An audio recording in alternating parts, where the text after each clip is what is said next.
from Yankee Stadium in the Bronx, the New York Yankees meet the Cleveland Indians. Pitching for Cleveland, right-hander Bob Milacki, and on the mound for the Yankees, Jim Abbott. An overcast, threatening sky in the Bronx at Yankee Stadium as the Yankees and the Indians hope to continue their series. Game 2 of the 3-game series on tap this afternoon. Last night, a homecoming for Washington Heights' Manny Ramirez, who connected, belting his first Major League home run. It came in the 6th inning with a man on, and chased Melito Perez from the game, who gave up 6 runs, 5 earned on 9 hits in 5+ innings. And then just to cap it, Ramirez did it again, a solo shot on the 8th, this one coming off Paul Gibson to give the Indians an eventual 7-3 victory. Threatening skies here at Yankee Stadium, 77 degrees, and the forecast calling for occasional rain throughout the afternoon. Wind blowing out to right at the moment as Jim Abbott goes to the mound, making his 27th start for the Yankees. 3 complete games with his earned run mark of 4.31, 9 wins and 11 losses. He's coming off the no decision his last time out over in Cleveland when he failed to get out of the 4th inning. Gave up 7 runs on 10 hits and 3 2/3. The Yankees, as you know, came back to win that ball game. For the Cleveland Indians, Kenny Lofton leads off, followed by Felix Fermin and Carlos Baerga. Bell, Milligan, and Ramirez down the middle with Maldonado, Tomey, and Ortiz rounding out Mike Hargrove's lineup. And the first pitch of the game scoots by Matt Noakes and all the way back to the bottom of the stands. Ball 1. Lofton is the 5th leading hitter in the American League, batting .319.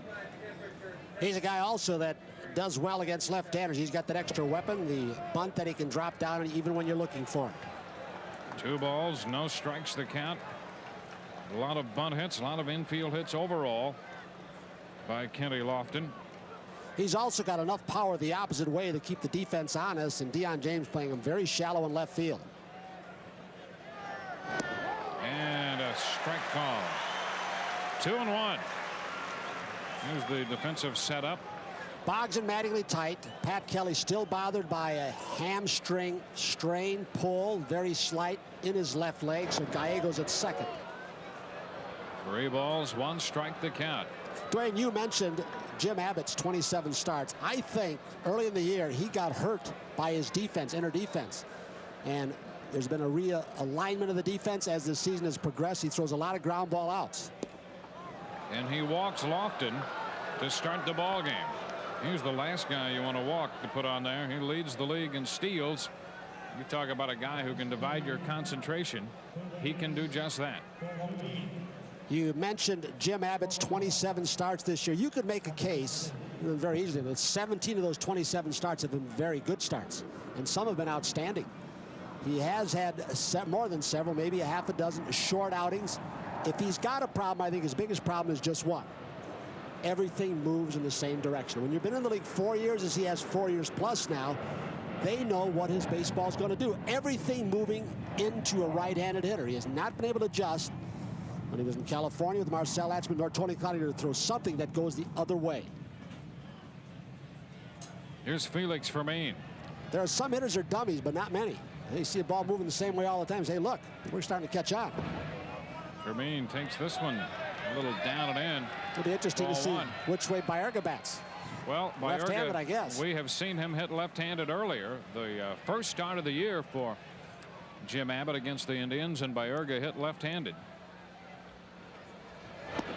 There's a strike on the inside part of the plate. 1-1. The other thing off and on that has plagued Jim Abbott, they talk about location being a primary asset of a pitcher. If he has good location, step off move to first. He has had some inconsistency trying to locate, especially when we talk about the pitch to right-handed hitters, trying to break that over the outside part of the plate for a strike, just to vary that fastball and that cut fastball look. Well, that's what Buck Showalter alluded to in the little mini interview he did with him. He said anybody that pitches inside as much as he does, and then he left it out there. But if you read between the lines with Buck, you can read a little more into it. Lofton has drawn the walk. 1-1 the count. Broken bat down to third. Boggs to second, out there and over to first. They get the double play.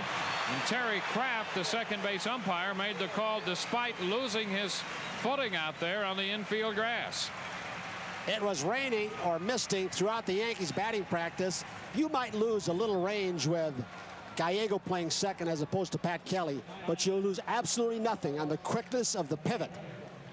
And Mike does something that middle infielders should do more. When a guy comes in hard, why don't you just land on him with your knees? Maybe the next time he will. Watch him come down.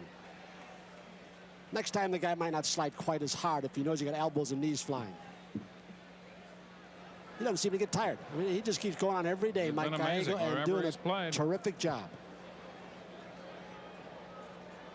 Here's Carlos Baerga hitting left-handed against Abbott, and he takes a strike. Carlos at .319. Again, imposing numbers this year across the board for him. 20 home run year, better than 100 runs batted in. And that .319 is over 100 points lower than it is against Yankee pitching this year. He's just knocked the heck out of him, including Bell, the next guy. 1 ball, 1 strike.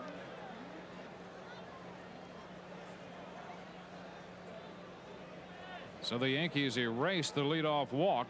Lofton erased on the double play ball as Abbott broke Fermin's bat. Baerga lifts one into left center field. That ball slicing back toward James, and Dion makes the catch to retire the side. No runs, a walk, but a double play. Nobody left. We'll head into the bottom of the first from Yankee Stadium. No score.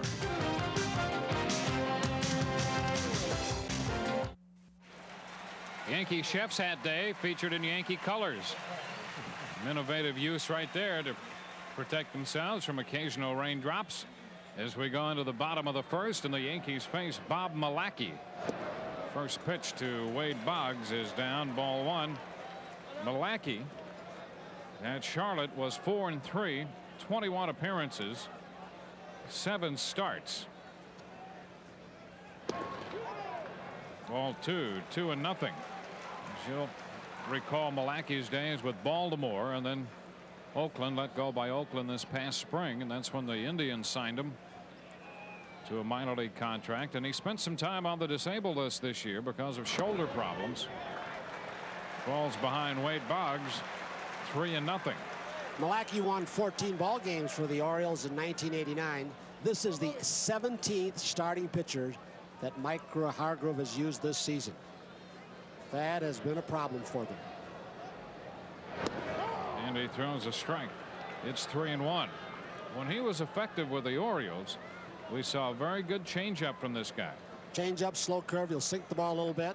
I would guess early on he's shown it to Wade Boggs, even though he's gotten behind. A few more fastballs to, you know, everybody knows the report is a lot of changeups.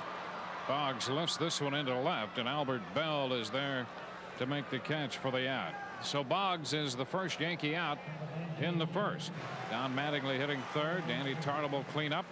Paul O'Neill and then Bernie Williams with Matt Noakes hitting 7th. Mike Gallego at 2nd, and Randy Velarde, the Yankee shortstop, today in the 9th spot. Dion James, the former Cleveland Indian.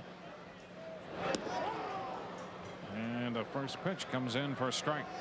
That could be an important pitch for Malacky today. The curveball with his short porch and right and the left-hand hitters. That curveball that starts away and picks up the outside corner. So Ortiz is sitting again. There's a shot back into center. Lofton is there, and he's going to make the catch. That ball kind of exploded off James' bat, but then got out there toward right center and hung up a little bit. There's a little bit of a breeze.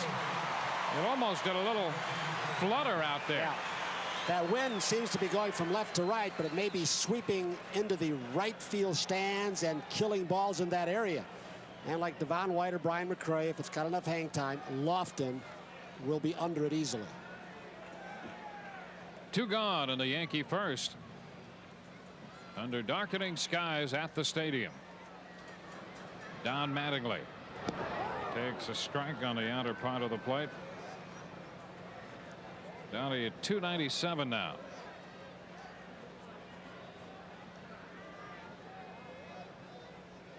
No score in the first, and Mattingly out in front there. Got just a little piece of that one. Still in that streak. That's been with him for a week and a half or so. We're a little late on the fastball, too early on the changeup. Rick Down has tried to keep him from drifting ahead and lunging and trying to keep his hands back. Wade Boggs is there. He thinks it's the kinds of pitching they've been seeing. Hard throws from the White Sox, a lot of changeup and forkball guys, and you're always in between, and it's hard to adjust. And off the plate from Milwaukee, a ball and 2 strikes. To be able to keep those hands back and wait, as Don did for that, month and a half, near 2-month streak where he's hitting everything in sight. And a bouncer to the right side by Urga with the flip to Milligan at first, and the Yankees are out 1-2-3 in their first. So we've completed an inning this afternoon at Yankee Stadium. Indians nothing and the Yankees nothing.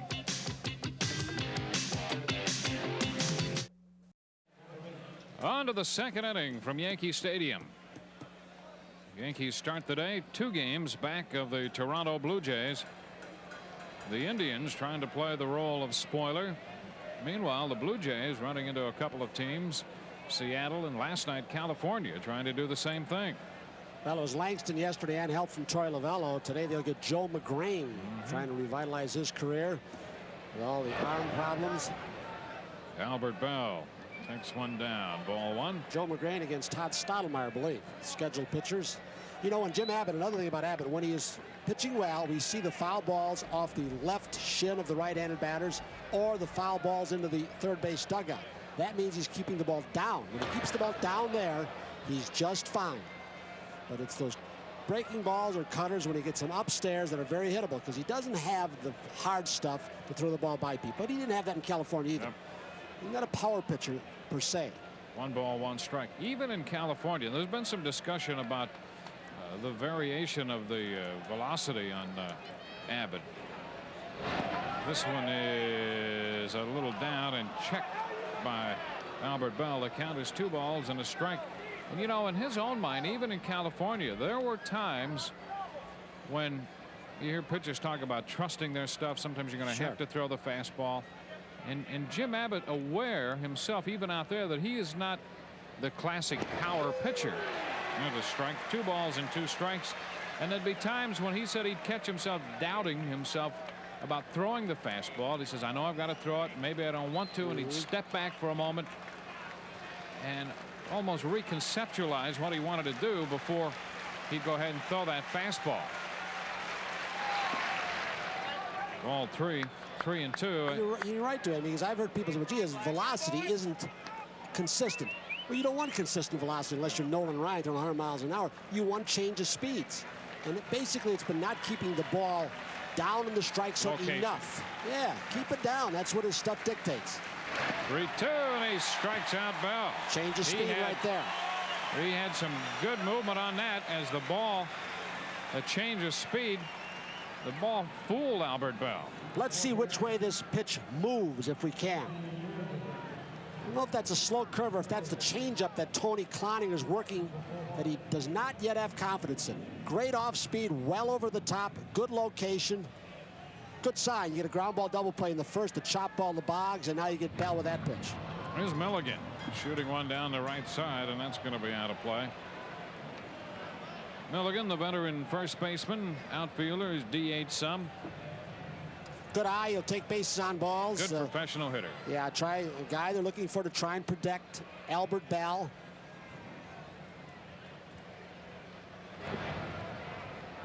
One ball, 1 strike. You know, the thing you want to do against there's Manny Ramirez. Right, what do you say, 70 passes today, maybe?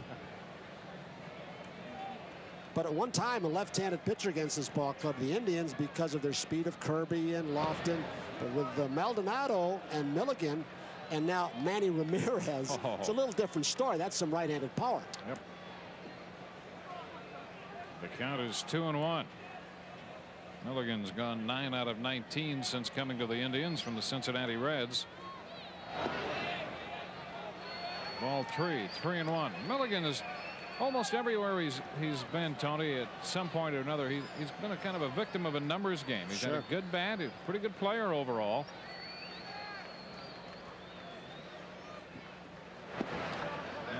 ball 4, down a little bit. Remember before they got Brady Anderson, Frank Robinson was managing the Orioles. Milligan did some leadoff hitting, not because he's a prototypical leadoff hitter, but because he takes so many walks. Yep. That's going to bring up Manny Ramirez, who had such a big night last night in his homecoming. 2 home runs. He had one off Perez, another one off Paul Gibson. Doubled up before all of that. And the pitch is down and in, ball 1. Out of George Washington High School, Washington Heights. And he takes this one down. 2 balls, no strikes, and out to the mound goes Matt Noakes to talk with Jim Abbott. I know he's going to be a good player, and not for the obvious reasons. Everybody, from the time the Indians signed him, they said they knew he could hit. Talked with him about his game, and the first thing he started talking about was how much Donnell Nixon in the minor leagues had helped him with his outfield play and his base running.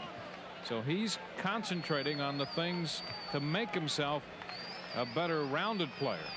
That's always a good sign. He's better than an average runner. He is better than an average thrower. He played some center field, and I believe shortstop at George Washington 3 years ago. I went up there and talked to his coach and watched him perform on that artificial surface field up there in Washington Heights. And he knocked your eyes out then also. I think he was 17 or 18 then. 2-1 the count. Abbott comes back with a strike to square the count.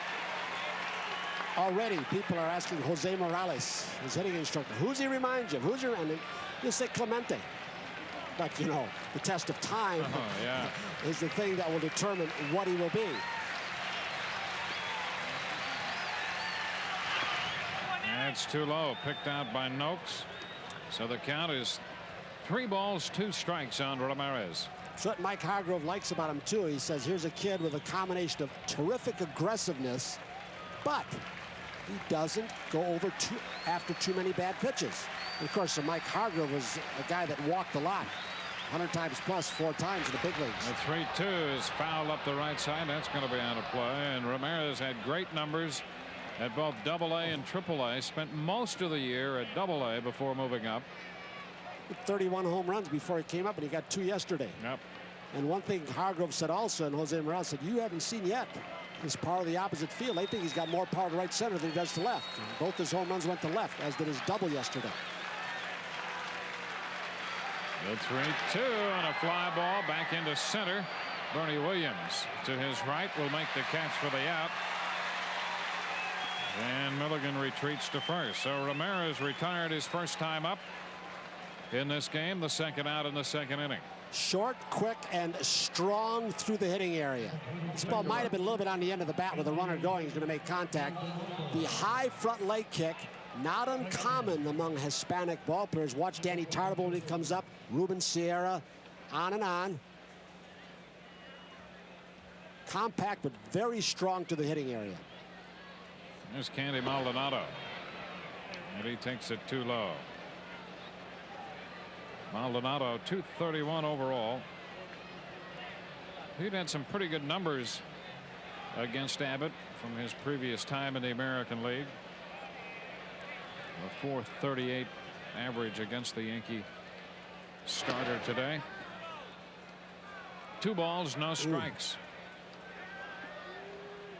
Including a home run in the 7 of 16 against Jim Abbott. And he's back with his hitting guru, Jose Morales.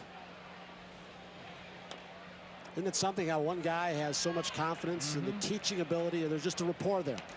Morales, no language barrier at all. Not, you know, both Morales and Maldonado obviously speak excellent English, but there's a feeling. It's almost like the cultures think alike. San Francisco had good years. First time with Cleveland, good years with Morales here. There's a foul ball out of play, and the count goes to 2-2. You know, Joe Carter was the same way by Bobby Bonds. And one of his reasons, Bonds helped him call the pitches. Yeah. Did you see that? Was a great shot. One of Morales, he was telling whomever it is to his left. There he is. The head flew and the bat was back here. The shoulder left too early to drag the bat. You think you'd tell Candy that when he gets back to the bench? Absolutely. He didn't need videotape to see that, did he? And it was not a good stay for Maldonado in Chicago with the Cubs. Didn't play much. The 2-2. And he's out on strikes. Abbott picking up 2 strikeouts in the inning. Quick movement down and in to get Maldonado. No runs, a walk, and a man left, and we're headed into the bottom of inning 2. No score.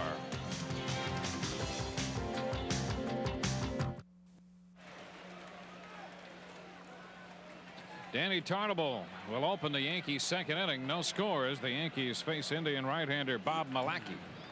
And the pitch runs low and away. Ball 1. Never a good sign when both your third and fourth place hitters cool down a little bit. You know, they can pitch around one because the other one's in a slump, and they kind of interact. 2 balls, no strikes, and boy, Mattingly and Tarnable together were hot for about 2 months, averaging just about a run batted in per game. You face the White Sox pitching staff back to back. That will cool a few people down. Yep. As hard as they throw in the fork balls. Ground ball short, picked up by Fermin, and the throw in time. So Tarnable out short to first. You can bet that Jose Morales is not going to give too much coaching to Manny Ramirez. He is smart enough to know when he should back off. Maybe just talk about pitches and so forth. As far as mechanics, I don't believe he's seen enough of him. And Jose is smart enough to know that. He's talking about that cutter coming in right there, in on my fist. Now Paul O'Neill. He's out in front. Strike 1. We've seen the change of speed a couple of times here from Malacky. Something that the American League has found out, even though Paul's been able to maintain a 300+ batting average, I think the change of speeds and cutting down his swing has cut down his home run and RBI production. Adjustment to the new league. This one a little wide, and the count stands at 1 ball, 1 strike. Just a few umbrellas popping up here. We've had rain off and on, light rainfall. O'Neill takes a strike. 1 and 2. Yankees did take batting practice. The field was not covered prior to the game as the Yankees hit through periods of light rain. This one is fouled out of play. That pitch came running in on him.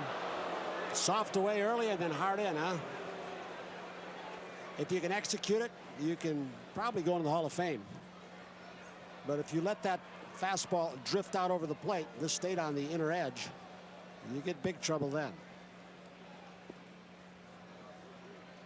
This one off the plate a little bit close, and the count stands at 2 and 2. Hey, this Cleveland team is lucky to have a veteran catcher like Ortiz. Alomar, you want to prevent injuries. He's so good and young. When you get Ortiz, who's been successful defensively, knows how to set up hitters, throws well.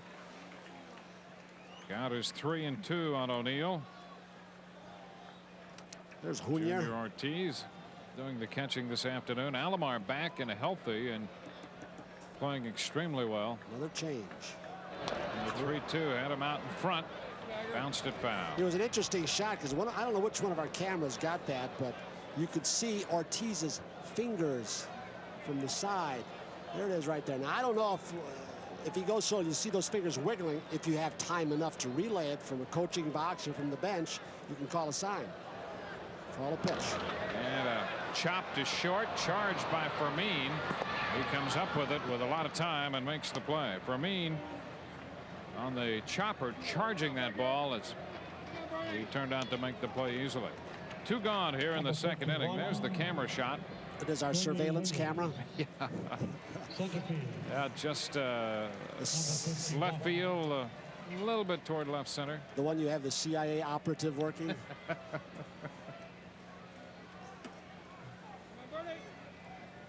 Clete Boyer wonder if he could get an angle just about that good coaching third. That's why that glove is down there, concealing it below the left knee from the third base coach. Bernie Williams. The pitch is down, ball 1. Bernie's averaged .281 to start this game. Terrific numbers right there for Bernie. Look at the RBI home run total. Half the season spent in the leadoff spot. So he's been about as steady Yankees there's been. You know, of course he missed 3 weeks or so, as Don Mattingly did with a rib cage. You project those numbers out. If he can continue to improve as he has from the left side with Rick down, what he might be next year hitting that 6th spot. He's been very comfortable there and has been productive. Hitless last night, 0 for 5. 2-0 pitch down the left side. It is a foul ball. Well, the wind started curling that ball back. Just foul. Ed Hickox down the line to make the call. Bernie a long way to the opposite field, just to the left of the pole. 318 right down the line. And Bernie made a bid for his 12th home run of the year. Ortiz setting up outside. And that's where it was. Outer third, a fastball, a little sinker. Albert Bell into the corner, and boy, that didn't miss by much. You can see the kids with the gloves extended. Maybe a foot, couple feet. The 2-1. Ooh, a great change. 2 balls, 2 strikes, and that was the bread and butter for Milwaukee when he was healthy and pitching well at Baltimore. And you see that kind of changeup. Some of the guys who throw fork balls, not unusual for them to come up with the short shoulders. Principle of deceleration. Not much weight behind the throw like you do with a fastball or even a slider. This one up and in, so the count is full. And speaking of that, we talked about Perez in the open. That's something that wouldn't surprise me at all if he's not having some shoulder problems himself. Might. Although he doesn't admit to it. Nope, he really doesn't say much about it. Not any pain. He says he might still have stiffness at times, more difficulty warming up, but there is something perhaps wrong there. And that's why, you know, Buck's fortunate. I don't know what he's going to do. It almost sounds as though he's going to take him out of the rotation. But he's a kid that has never complained, has wanted the ball and wanted to take the baseball and pitch. There's ball 4 inside, and you have to give him that in his defense. I know it's been very frustrating for Buck and for Perez himself and Yankee fans, because he just has not been nearly as effective as he was last year when he was unbelievable. And that's why you have to think that at some point he had a little shoulder problem earlier and favored that shoulder, couldn't get on top of the fork ball, and things flattened out on him a little bit. He might have a mild case of DH burnout too. All those complete games last year, the inning build up. Yep.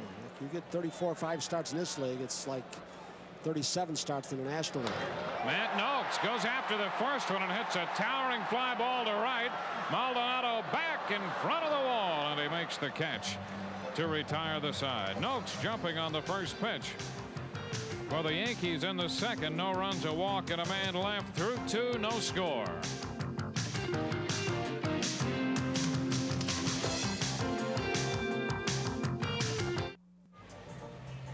MSG Network and the New York Yankees invite fans to drop by the newly renovated Fila Sportswear store at 831 Madison Avenue between 69th and 70th Streets. With Tony Kubek, Dwayne Stats from Yankee Stadium. Al Troutwig will be along a bit later. Indians and the Yankees scoreless this afternoon after Cleveland won the first game of the series last night 7-3. So the Yankees just 1-3 on this homestand before they wrap it up tomorrow and then hit the road for a very important 9-game road trip, and it figures to be tough with stops in Texas, Kansas City, and finally Milwaukee. Here's Jim Thome. Thome, the third baseman, another good-looking young Cleveland hitter, and he takes the pitch outside. Thome hitting an even .300. He has a couple of home runs, 9 runs batted in after some very impressive numbers at the AAA level. Good enough to make him the International League's MVP. You know, you look at the schedule dwindling down in this Yankee ball club 2 games back, and even players now start looking at pitching matchups. You say, well, how important is today and tomorrow? You say, I think they're very important to win both games, because you expect Stottlemyre to beat McGrain, California Angels today, and then Henkin will be going for his 17th win tomorrow against Leftwich, a rookie. You say, wow. You know, and even if you win these 2, if it happens like you think it's going to, you say, well, California's going to lose those 2 to Toronto, and then it's only 25 games left. We're heading for 9 games on the road against Texas, especially. It's tough. 2 balls, 2 strikes, and after the Blue Jays finish with California Sunday, they'll go home. Oh yeah. and they'll take on Oakland and California up in Toronto. 2 balls, 2 strikes the count. Well, Lou Piniella sure helped his old team. Yep. Beat him 3 in a row. Ball 3, full count. Abbott with a couple strikeouts and 2 bases on balls through the front 2. Working here in the 3rd, a full count to Thome.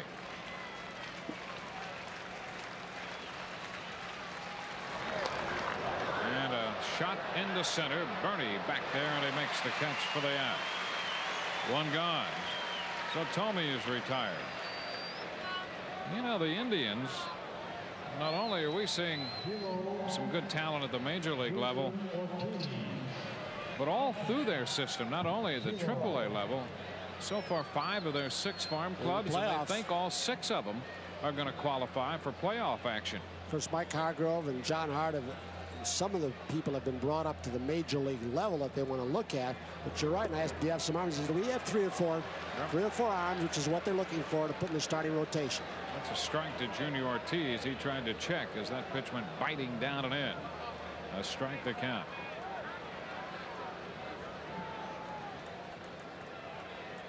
One out, nothing doing in the 3rd. Big chop. This is Gallego, and back to first. Throw on the money. Ortiz is out, number 2. Base is empty with 2 gone. When it comes to youth, the Indians have plenty of that. And that White Sox ball club, just second to Cleveland. The Brewers and the Mariners and the Angels. The Indians, the youngest team. The thing you like about that White Sox team, above and beyond the other you just listed, is the youth in their starting pitching staff. Alvarez, Beret, Fernandez. There's Lofton with a chop.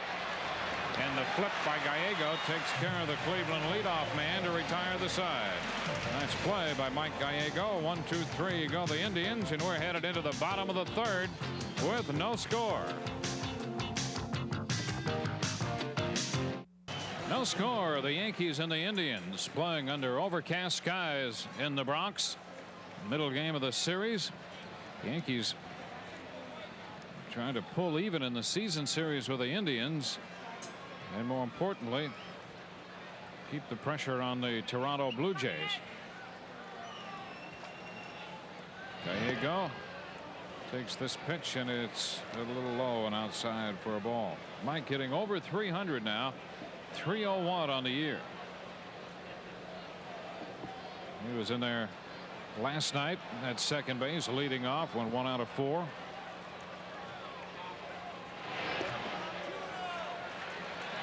A 2-ball, no strike count on the Nobody Beats the Wiz scoreboard. They've had some rain in Boston, but they're underway. No score. The Royals and the Red Sox. White Sox off to a 5-0 lead at Detroit. 3-run home run by George Bell in the 3rd off Gullickson. 2 balls and a strike. You know, when the Yankees signed Gallego, and of course this spring he was on the trade block, the best thing that ever happened, and one of them is not letting him go. I wonder if they knew they were going to get such a vocal leader in the clubhouse and on the field. You know, Mattingly's a leader in his way, but he's quiet.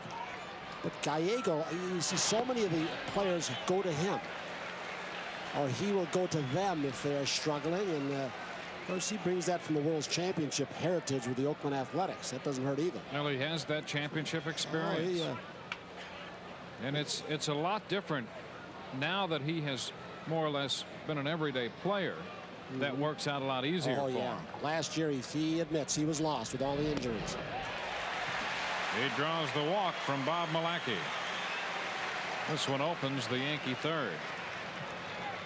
Yeah, it was difficult for him to make peace with himself after last year with all the injuries and really find his role on this ball club. But now that he's been in there more or less every day, he knows what his spot is on this club and has responded very well. Here's Randy Velarde, who's playing shortstop today with Gallego at second. Pat Kelly out with that hamstring strain. Guy whose bat they'd like to get on track. Looks like Randy has spread his feet apart a little bit more, get a little better balance, and Sometimes spreading your feet apart will shorten your swing a little bit, shorten your stride, where you can get to the ball quicker. He's been hitting a lot of balls late behind him. 1 ball, no strikes. For a guy like Randy, who learned so well last year, Frank helping him, Frank Howard hit the ball the other way, and all of a sudden he's hitting it too late. And the strike, and the count is 1-1. Malacky here in his 3rd inning. His last start was on the 19th of August down against Richmond, and then he had made 4 or 5 relief appearances since then. Originally, the Indians were setting up to throw 3 left-handers at the Yankees, but they got involved in that 22-inning game, and that changed their pitching. There's what a play by Ortiz on the bunt by Velarde. Ortiz turns in an outstanding play, starting from the squatting position, made the catch on that short little popper off the bunt attempt by Velarde.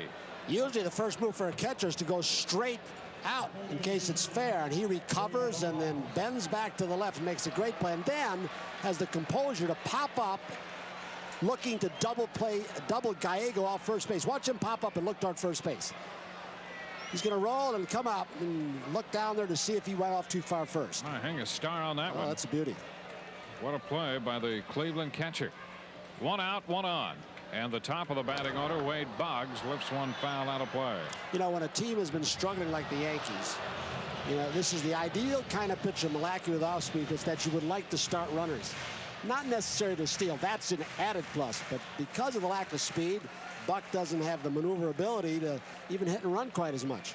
But here'd be a guy you'd want to do it with. It's Malacky. Even 1 strike. Boggs doesn't miss pitches. Let him go. And a liner into right, going to fall for a base hit in front of Maldonado. Gallego stops at second. The Yankees pick up their first hit. Have 2 men on with 1 out in the 3rd, and Deion James bat due. It's an outfield you want to be very careful with taking the extra bait. Wayne Kirby not playing it. He leads the league in assists. Lofton and Bell and center and left are right there. And they don't lose a whole lot with Katie Maldonado's arm. He's got a good throwing arm in right field also. The Yankees a tough team to go 1st and 3rd. Tough for Cleveland to score guys off second base. Tougher against this Cleveland outfield.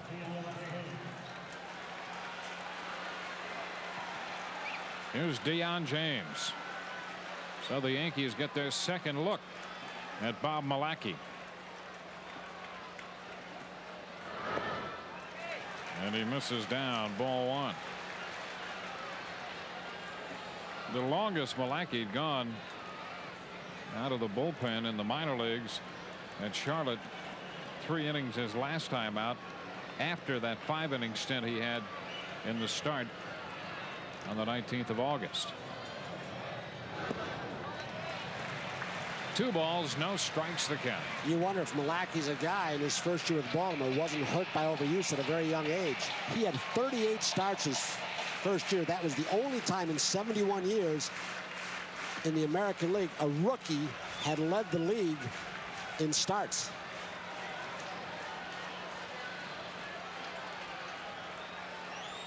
The 2-0 pitch. Bounce foul up the right side. So the count, 2 balls and a strike.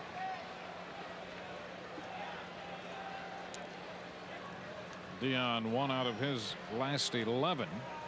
The average at .332 right now. Another way the lack of speed hurts this Yankee ball club. They're a big hitting ball club. They're a power hitting ball club, as you know, but they're leading the American League in grounded into double plays.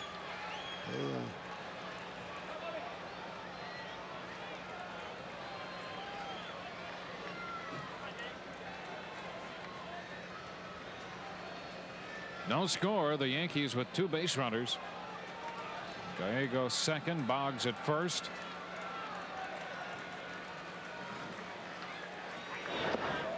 Ball 3. 3-1 the count. Malacky, a guy that can't just rear back and say, here my fastball is hit it. He has got to be fairly fine. Well, it was a late night, boys. We know that.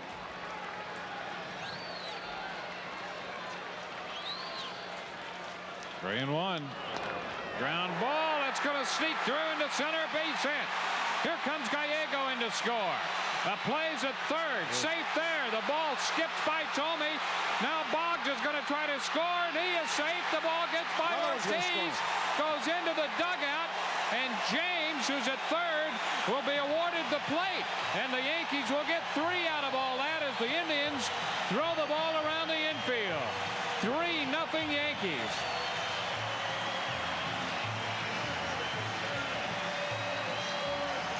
It's interesting because Malachi had a chance to help himself out. I don't know if the ball went right through his legs. Then Lofton threw to the wrong base. Had no chance for Boggs. That got by. And then Thome bounced it to Ortiz. I'm assuming that Lofton's going to get an error. Tome's going to get an error.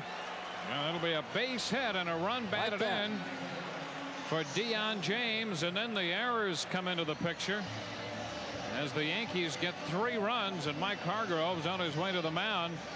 Try to settle Malachi. So James drives in the go-ahead run. We showed how young just a moment ago this Indians team on the field is, and young teams will make mistakes. Watch Lofton. He elects to go to third. No cutoff man because Fermin was trying to get the ground ball up the middle. So there's nobody to cut it off. So Lofton has it get by for the first error on him. Thome throws it by on a bounce. Ortiz, error 2. Wow, how about all that? So the Yankees get 3 runs. Yes. A base hit and 2 errors, and Don Mattingly takes a strike. That blazing speed just intimidated this young Cleveland defense. That's it. That must have been it. It started out as a base hit for James, and he circled the bases. Mattingly lifts one foul down the left side. 2 strikes the count. Gallego scored on the legitimate run batted in. Boggs wound up scoring. James followed him home. Wade Boggs has got all kinds of little things wrong. The lower back bothers him on occasion. We've seen where the thumb does. That's the time of the year when he's getting some aches in those legs. Mattingly shoots this one foul. Can't forget this inning being led off by Mike Gallego's walk. How often does that set an inning up?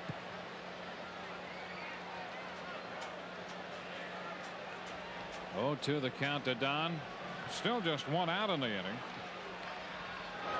And that came on the great play by Ortiz on the bunt attempt by Velarde. A ball, 2 strikes.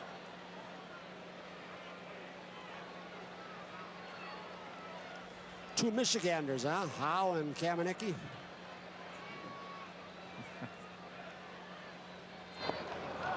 Mattingly out on strikes. That at bat, it looked almost like Don was going to set, I'm going to just swing as hard as I can anything near the plate. Did you notice that? He's been frustrated by a slump, and almost every cut he had, he hooked that one way foul. Just go back to the natural instincts, and Malachi gets him with a change. 2 outs. First strikeout for Malachi. And so often that's the best way. Just get all the garbage out of your head, see the ball, and try and mash it. Davey Tarnable takes the ball. Tarnable grounded to short his first time. So the Yankees have 3 runs, 2 hits. The Indians with 2 errors. There's a popper on the right side. They lead the league in errors committed by Urga. Had to drift on that one, but he makes the catch to retire the side. The Yankees come up with 3 runs, couple hits, 2 errors. Nobody left. We're through 3. Al Trautwig will be along with the score. 3-0 Yankees.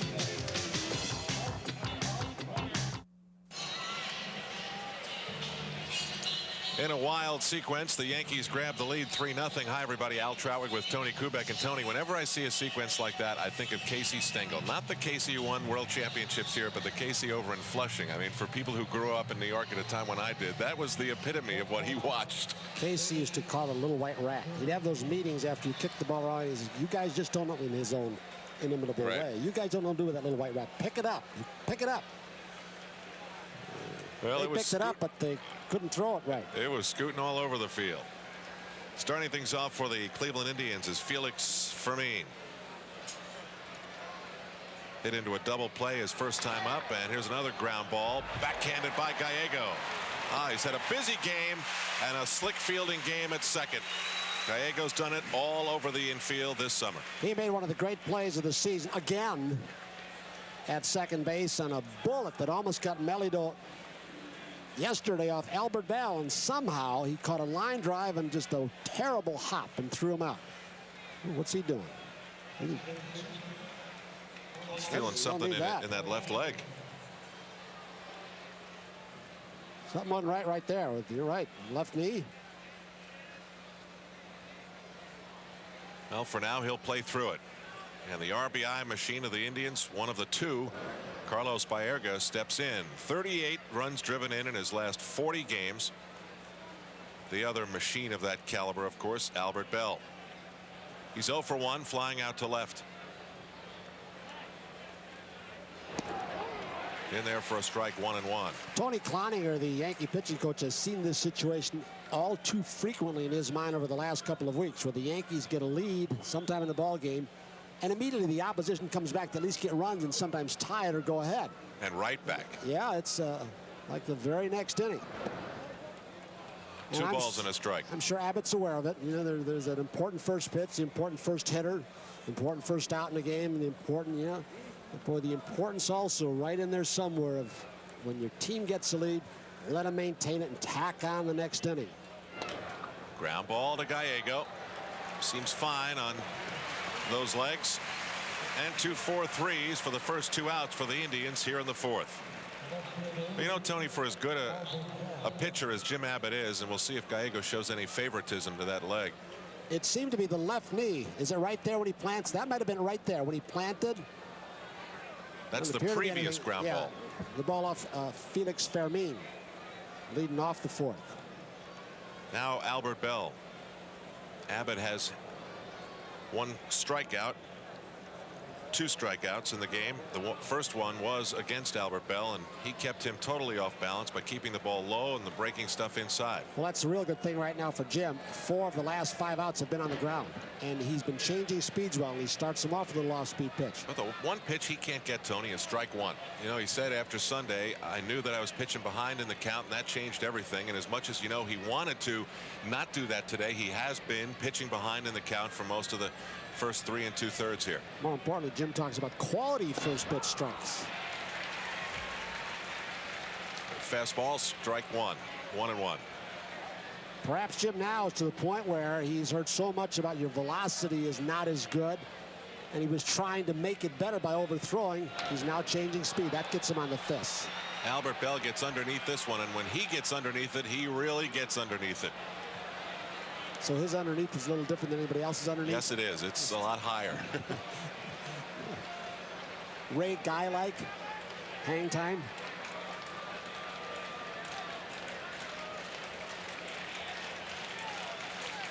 I think his are higher than Ray Guy's punts. The 1-2 pitch to Bell.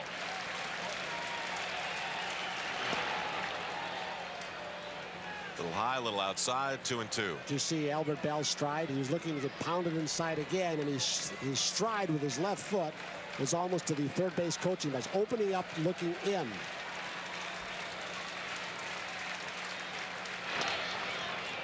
Swung hard, but it's in the glove of Wade Boggs, and the Indians go down 1-2-3. 5 consecutive outs on the ground for Jim Abbott. Yankees up 3-0, trying to add to it when we come back in the Bronx.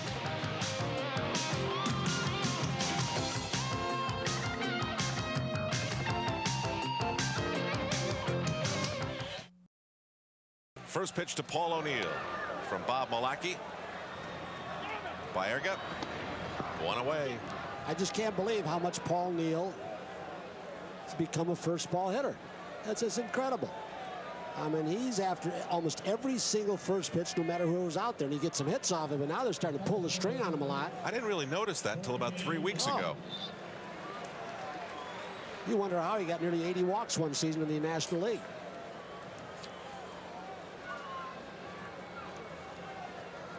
So as Paul O'Neill deals with that ground out, Bernie Williams steps to the plate.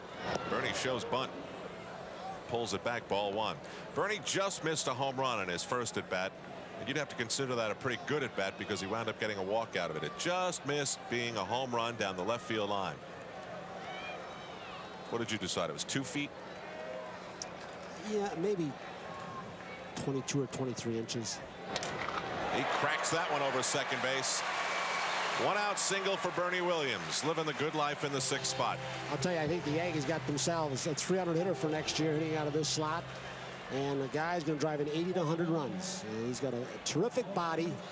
He's not going to get hurt much.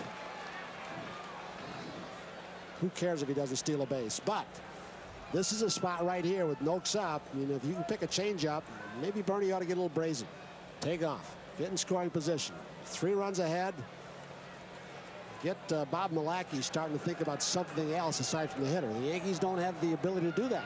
Speaking of first pitch hitters, Matt Noakes took the first pitch from Milacki and hit what looked like it was going to be a home run, and it wound up just short of the fence and right in the glove of Candy Maldonado. This swinging strike one, 0-1. It's Carlos Baer gets second base off that last pitch. He does a lot of moving around as the ball is in flight. And that last changeup, he took 2 steps to his left, expecting Matt to pull it. He stands still. Generally, it's a fastball. Runner going. He does get brazen. The throw from Ortiz is in time, but Safe. The ball gets away, and Bernie is in. Fermin, I think, got the ball kicked out of his glove. Perhaps got kicked down the wrist by Bernie on the slide.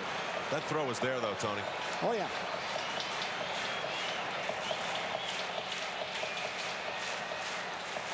Throw the stolen base for Bernie Williams. Not a bad pitch to throw, and it was a hard slider or a cut fastball. And right there, he's got him. He's out, and the second base umpire, Terry Kraft, waits long enough to see the ball trickle out of the glove. I think Fermin's still hurt. Fermin's still hurt. Watch this. He's got him straddling the bag right off the knee, and the knee pops the ball out of his glove, and Fermin is still trying to regroup. Looks like he's holding his quad. His hand looks like it's shaking up a little bit, and the Indians trainer is going to make his way out onto the field.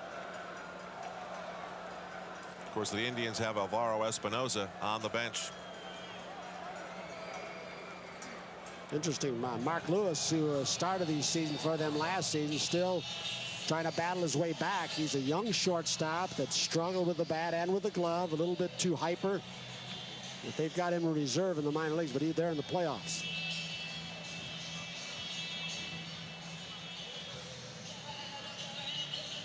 It's tough to see, you know, how a hand inside a glove would get hurt, but Fermin looks like he's going to stay in the game. The risk it. Maybe jammed, hyperextended a bit. Fermin is going to stay in the game. The trainer's back to the dugout. It's one of those, if that second base umpire makes the out call definitively, you could actually give Fermin an error, because that was an out. 1-1 to Matt Noakes, with Bernie Williams now in scoring position.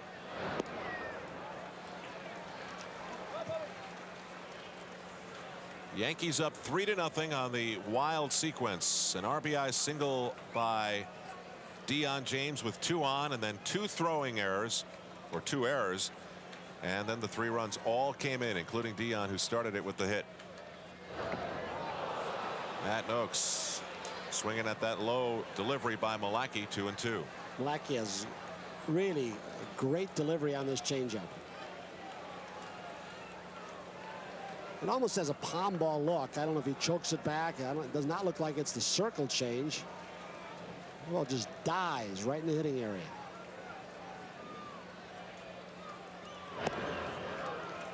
How many pitchers, Tony, have saved their careers by mastering off-speed pitches that they were never able to master when they first broke in? Well, I think there have been quite a few. You look at Jimmy Abbott today, he looks like he's changing up a little bit more than we've seen him in past ball games, and very effectively on this Indians hitters. Another one. And Matt Noakes at the full count pitch. Well, that's when you know a guy's got not just a good changeup, but a great changeup, but he can back it up. Back to back, and sometimes 3 in a row, and he just did that to Matt Noakes.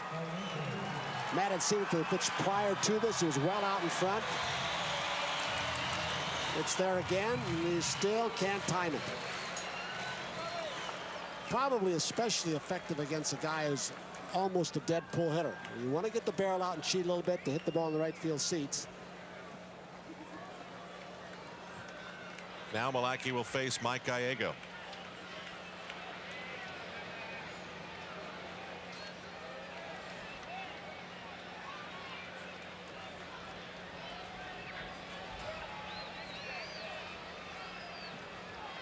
Bernie measuring his lead. Milwaukee stepped off, now back on. Bernie also checking with Clete Boyer, asking him, which infielder are you going to take? I'll take one, you watch the other. On the outside corner. Cannot believe, Tony, the low crowd totals for this week at Yankee Stadium. You know, when this weekend is over, only 9 more home games, and you know the attendance for most of this week has been in the 20s. The first game against the White Sox, what, 35, 37, then it went down precipitously in the mid-20s. I don't know if weather's had anything to do with that, or the Labor Day weekend, or kids preparing for school, or whatever it is. Tennis. I don't think. But you're right. This is not good. I don't think that the U.S. Open has much to do with it. I'm really shocked that you look over in the standings. All you do, pick up the paper. You see Frank Thomas doing what he's doing. You see the White Sox atop the West.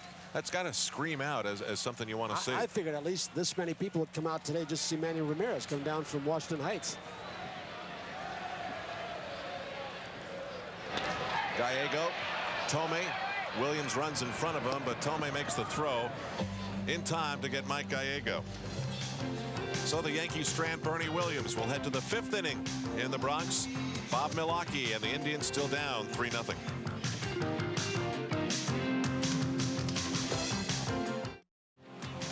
The Yankees leading the Cleveland Indians by a score of 3-0 as this game slides into the 5th inning, avoiding rain that would dampen the enthusiasm of the folks who can't wait to see Manny Ramirez hit second in this inning. It will be started by Randy Milligan against Jim Abbott.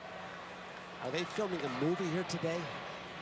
I'm looking in the right field seats, and I've never seen this. There's a camera running back and forth in the first row, and on one side of a side, they've got Yale, on the other side, Stan. They're trying to create artificially a wave. Now, you got a part in some upcoming epic that... So they're trying to artificially create something. Yes. How pensive you are. With your Rodin pose.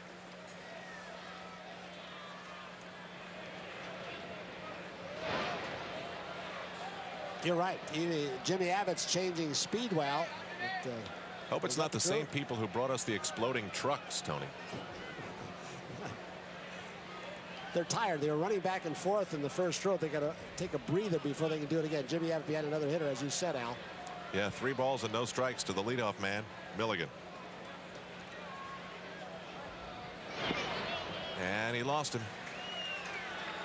So Jim Abbott starts off the 5th inning by walking the leadoff man. He retired 7 in a row. 5 of those on ground ball outs, 1 on a strikeout before the streak was broken. And now Manny Ramirez on the back page of at least one of the tabloids this morning. How about the front page of the New York Times? That's where the story on Manny started today. That's really big time. And what's interesting is that not much of a reaction from the crowd, except those who are here via his tickets. Now we hear some. What a day to do it on, too. A special tribute to the Hispanic ball players. Here's the view from Yankee Stadium, Washington Heights off there where those buildings rise up. George Washington High School, part of that community. George Washington Bridge just off above the Heights. Big swing, 0-2. The former high school of Jacob Javits and Henry Kissinger. Of course, that neighborhood now is almost totally Dominican. Bob Herzl's father, terrific baseball writer. They've got some dedicated teachers, and they've got an artificial surface field that Manny worked on his high school baseball skills over there. Frank Slocum, he went to that school with Henry Kissinger, used to be the commissioner's aide. Now works long and hard for Bat. The 0-2 pitch, 1 ball and 2 strikes. That's the baseball veterans. Baseball assistants team. Yeah, Frank's probably sitting up in Connecticut. Frank Slocum, he was an aide to Ford Frick when he was commissioner. Took care of a lot of the detail work. In fact, he might have been the commissioner. He did more work than the commissioner at that time.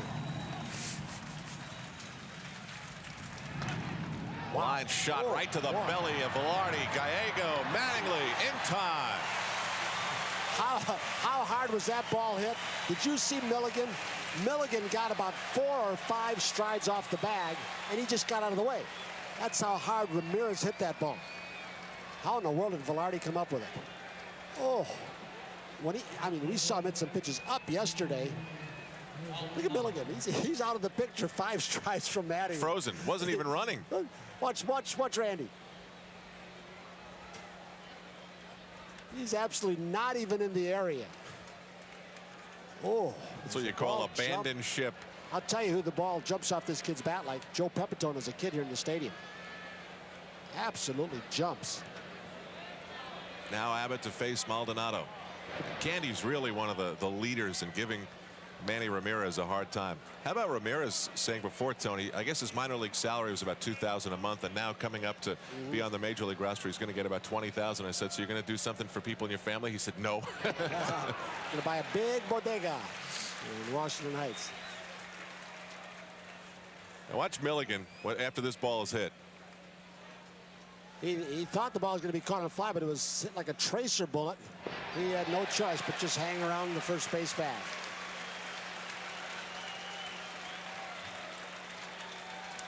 1 ball and 2 strikes to that man, Candy Maldonado. He struck out his first time up, and Jim Abbott's in a pitcher's situation to do it again. Twice after walks, Jim Abbott's been able to get out of it with double play ground out. That's when he's pitching best.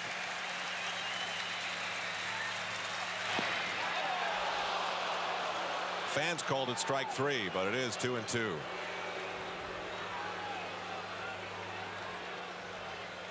One and 2. He throws the slider in underneath the fists. Rip just foul. Sometimes that's the only way you can hit Jim Abbott hard. That ball keeps following the right-handers. To hit it hard, you've got to be so far out in front, you've got to pull it foul. Otherwise, you saw yourself off and break your back. After Jimmy Key's rough outing 2 outings ago, he looked at what he did wrong. Abbott decided to focus on outings where he pitched well before pitching today. Interesting to compare the strategies, and the film crew, whatever they're doing out there, they're still busy with their cue cards. They're waiting for you to cue them to get in action again. They're going to be waiting a while. You say action, camera. Fouled off again. That's your typical Jim Abbott foul off. You know, one of the reasons I think Jim Abbott's changeup is so important and so effective is because right-handed hitters, because of the cutter inside, he's so dominant inside at times, they've got to start their bat early to get at that pitch. When you start your bat early, you're very vulnerable to a changeup, an off-speed pitch. He's changed speeds well today. High in the air, but right at Deion James. And Abbott pitches out of it. Walked the leadoff man, but no one comes around. Randy Milligan watching his teammate Manny Ramirez hitting a ball so hard it looked for a moment like a line drive. No, should I run up? I'll just get out of the way. Bottom of the 5th coming up.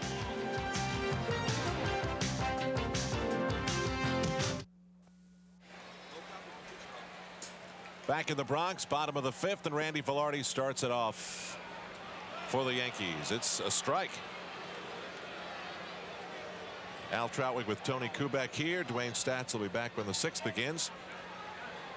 Randy's 0 for 1 on a starred play on your scorecard by Junior Ortiz, the Indians catcher. Man at first, Randy bunted it. It was a soft little bunt up in the air, and Ortiz left his feet and made the grab just outside the batter's box.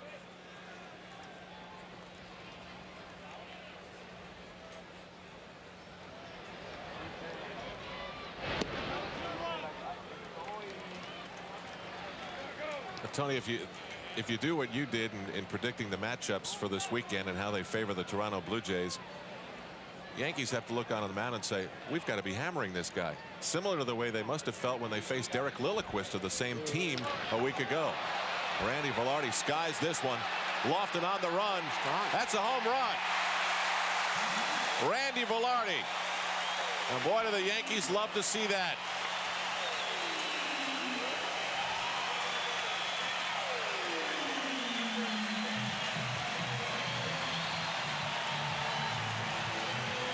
Number 6 for Randy Velarde, and it is 4-0.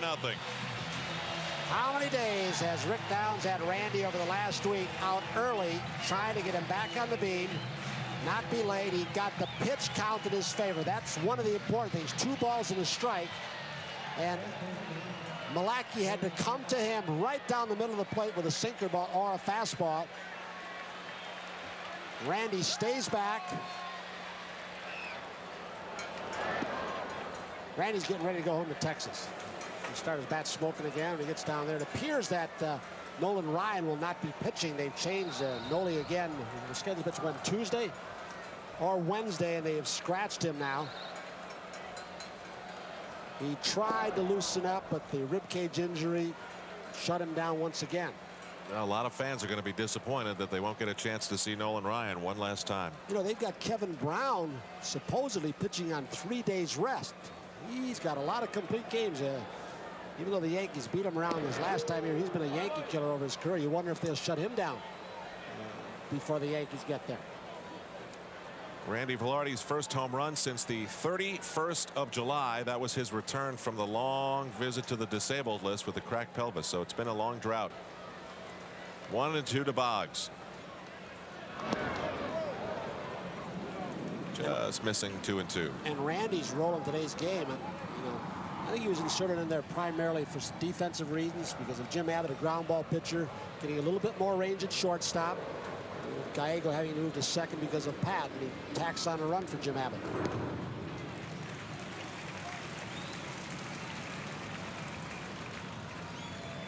So Alex is at the game today? No. Oh, he's not? No. Why don't you ever bring him out anymore? No, I brought him out Friday. Oh, I missed him. Family visit to the ballpark.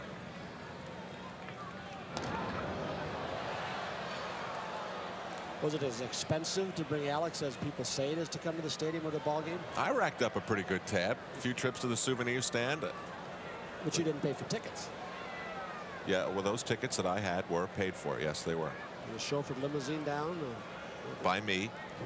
Wow. What a class act. Foul back. Yogurt in a helmet. About 5 hot dogs. Alex said, what did you have?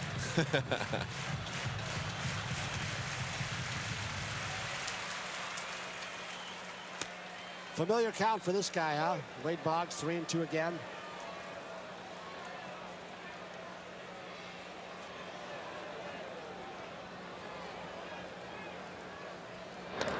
Wade Boggs sends this one out to Candy Maldonado, and on the track. Well, a rare display of power from Wade Boggs. He's 143 hits on the season, and 25 of them only have gone for extra bases. But of course, that one in the 10th inning to beat Detroit here, a home run, is most memorable.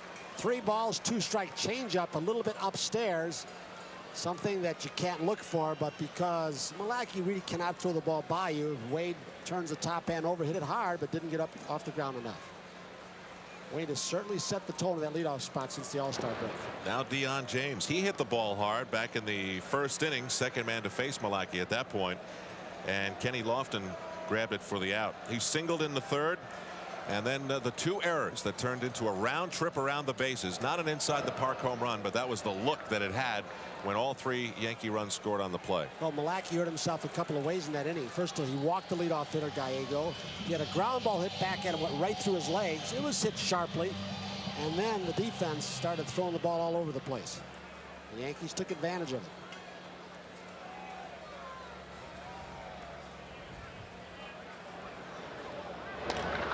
Dion laces this one out to left center field. Lofton's speed cuts it off. Dion's made the turn. Lofton's throw is not in time as it bounces away.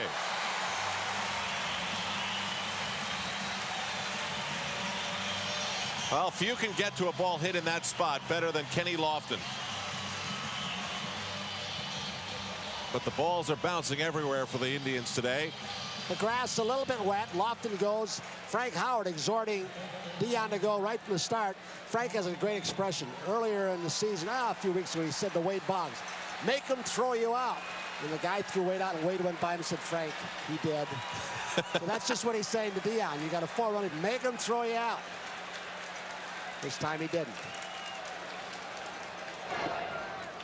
Well, after going 6 for 30 on the Yankees road trip, Don Mattingly is now 2 for 15 on this homestand. That is 8 for his last 45 The average now at 295. Runner in scoring position, that's Deion James, and this was bread and butter time for Mattingly for that long hot stretch he had. I love the way he swung the bat his last time up. He was very aggressive. He wasn't feeling for the ball at all. Even though he struck out of the pitch out of the strike zone, he was aggressive. Here comes Don Cheedy, the interim pitching coach. The right-hander throwing for the Indians in the bullpen. They've got only one left-hander down there. That's Lilliquist, as you said earlier. He's out of the starting rotation, but he pitched yesterday. Cheedy, of course, the interim pitching coach because Rick Adair was fired while the Yankees were in Cleveland with 35 games to go. And there's Bill Wirtz.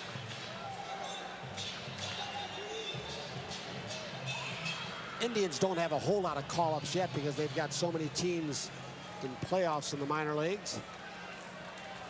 I think Texas got like 37 or 38 guys already. Do they really? Up. Yeah, they call up a bunch. Well, we'll see on Monday. 3 balls and no strikes to Mattingly. Career against Bob Milacki, a little over 300.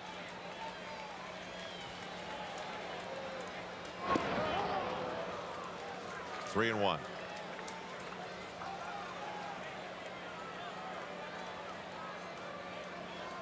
He's gone 3-2 change about 3 times in this ball game. Let's see if he goes to Mattingly. First base open. Even though Danny's up next, if he goes change up 3-1. Oh. Milacki walks Don Mattingly. With 1 out, the Yankees have 2 runners on.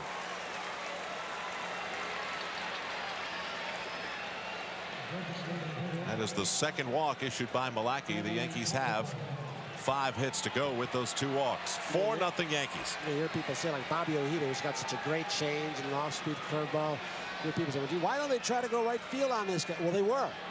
When you make the perfect pitches. And then Ojeda was expanding the Yankee strike zone. Same with Milacki. Said, why don't you go the other way? Well, hitters are trying to. You got to give that guy credit. When he makes the good pitch with a great motion and then keeps you honest with the fastballs in, it's not as easy as it looks. A lot of punch missing lately in the 3 and 4 spots in the order, with Mattingly slumping. Tartable 2 for his last 16. Fouled off, 1-1. We were talking about that the first few innings. The White Sox pitching staff had a little bit to do with that. A lot. You were more correct than I was when I said a little. You said a lot. A lot had a lot to do with it. I feel so good now, Tony.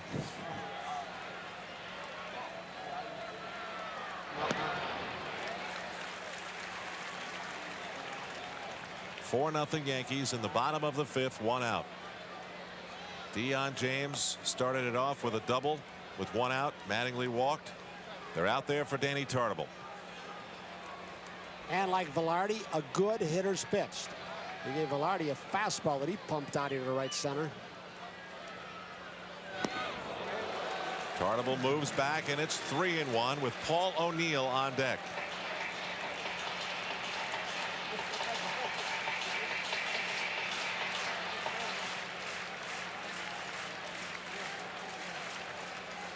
You sense something big coming up here on this pitch? You do? I do. Wrap to third. Tomey makes the grab. They've got 1 and cannot make the turn. Well, it was well hit.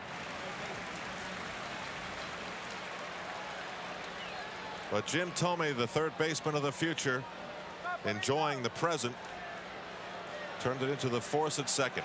He's a very athletic young man. He was injured last year, sent back to the minor leagues. They've been taking him out late in the ballgame for defense and putting Espinosa there. This is a super play, robbing Danny Tartable with not only a base hit, but at least 1 run batted in. Danny couldn't hit it harder. Just hit it on the ground. Now Paul O'Neill, 2 ground outs, 0 for 2.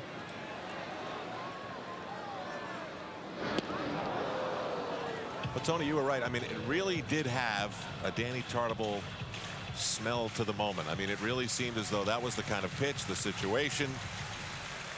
Can't steer the ball. And Tony made a great play. And Paul O'Neill swinging at the first pitch again. Missing it, 0-1.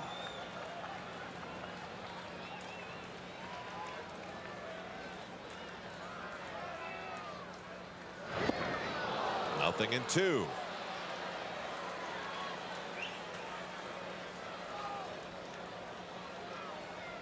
The inning started with Randy Velarde's home run. Yankees trying to add it. Runners at the corners.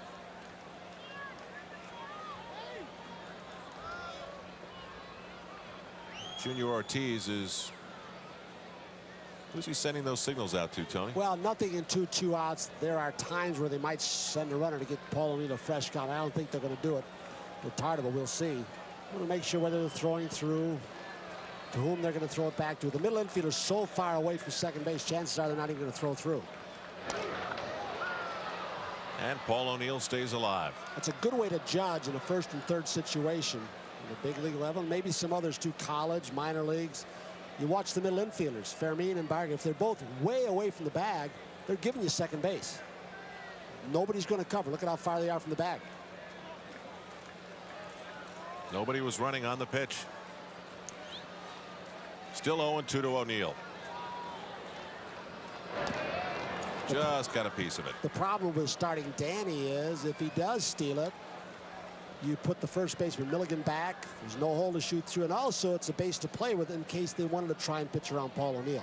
Unlikely with Bernie Williams up next because he's swinging the bat well, but gives Milwaukee some leeway. So they're holding him to this point.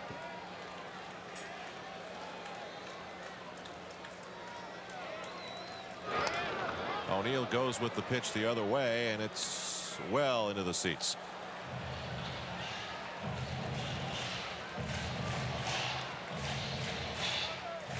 Buck Showalter and the Yankees announcing that tomorrow it'll be Sterling Hitchcock. Who pitched a good ball game at Cleveland against this ball club. And he'll go up against another young pitcher in Jeff Mutis. Be the third time this season Mutis has started against the Yankees. He's done pretty well. And he looked darn good in that series last week. Got the win. Paul O'Neill wrapped this one. Lofton on the move. Got there in time, as he so often does. So the Yankees strand 2, but get one on Randy Velarde's home run. His 6th of the season. Dwayne Statz will rejoin Tony in a moment. I'll see you on the post-game report.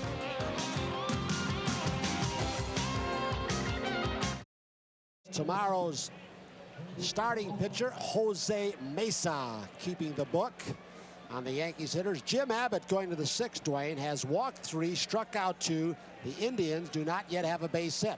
4-0 Yankees. He's been very stingy with his pitches as well. 69 through 5. So he's in good shape there. Jim Thome leads it off for Mike Hargrove's team. He had a line drive, a semi-line drive to center field, and Bernie Williams in the 3rd. He'll be followed by Junior Ortiz, then the leadoff hitter, Ken Lofton. 1 ball again from Jim Abbott.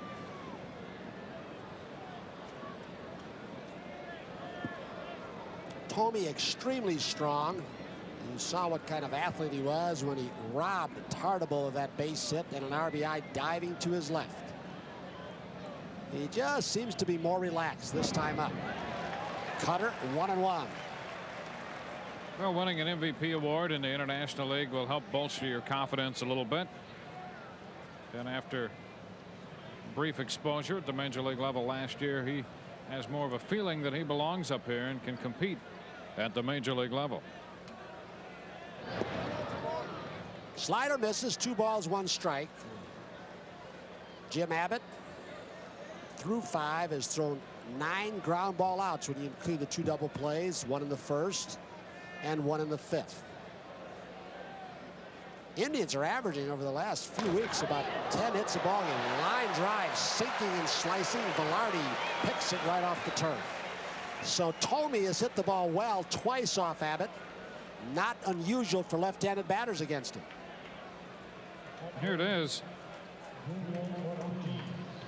That ball with a little slice, and it was diving at the same time. A sinking liner slicing to just to the right of Velarde.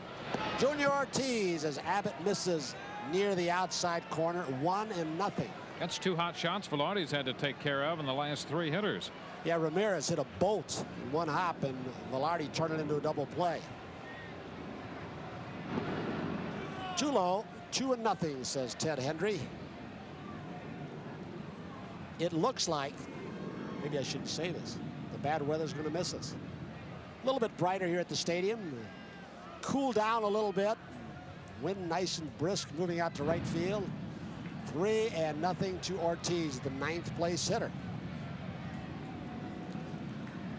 Yankees trying to cut the Blue Jays lead until tonight, at least, to 1.5 games in the East.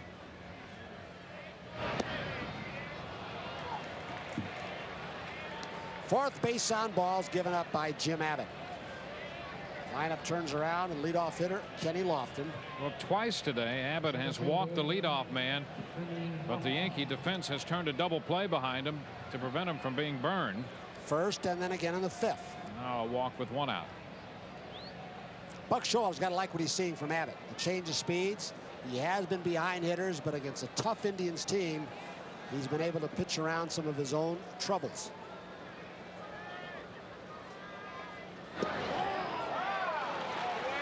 Breaking ball, strike. Well, you have to like the way Abbott's handled all this as well. No excuses.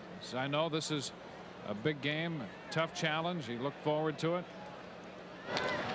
Fouled off, out of play into the upper deck. Nothing into the Lofton. Well, you know, he went through so much in his life, let alone last year. Yep. I mean, last year with the Angels, good ERA, not much run support. We saw some numbers earlier where we might have lost more ball games except good run support. But again, defensive support. Bad pitch, but fouled off by Lofton. Lofton hitting about 285 against left-handed pitchers. In fact, Mike Hargrove was talking about his terrific success against left-handers last year. He was over 300 considerably. He doesn't bail out. And when he does bail out, if he chops the ball on the ground, you don't throw him out. And misses just a little bit upstairs. 1-2. There's 1 out, 1 on for the Indians, with the Yankees leading it 4-0. Indians looking for their first base hit off Jim Abbott.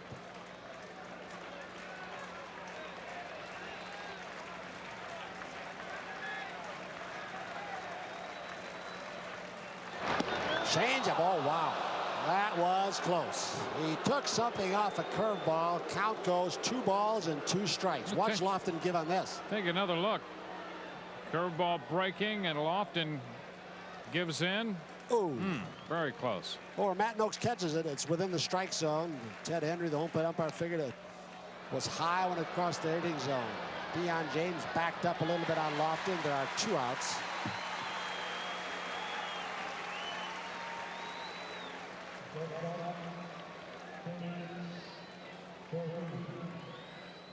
If Lofton continues to pitch well today, you know, you'd have to take your chances with 3 good starters down the stretch.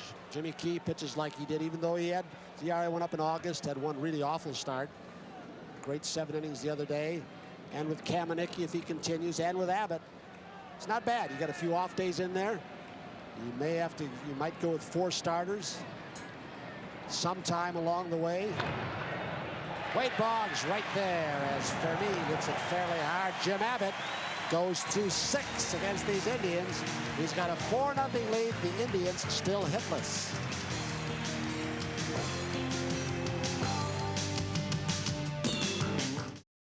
No runs, no hits, 2 errors committed by the Indians. Yankees 4 runs, 5 hits, no errors. Bob Milacki walked a guy, couple base hits, didn't get defensive support. He will face Bernie Williams, Matt Noakes, Mike Gallego. Bernie has walked, single, he has stolen a base. And Dwayne Bernie, maybe it's not so gradual, but I think it is. He is, you know, assuming the role of one of the steadiest players on this ball club all around. Shows bunts too high.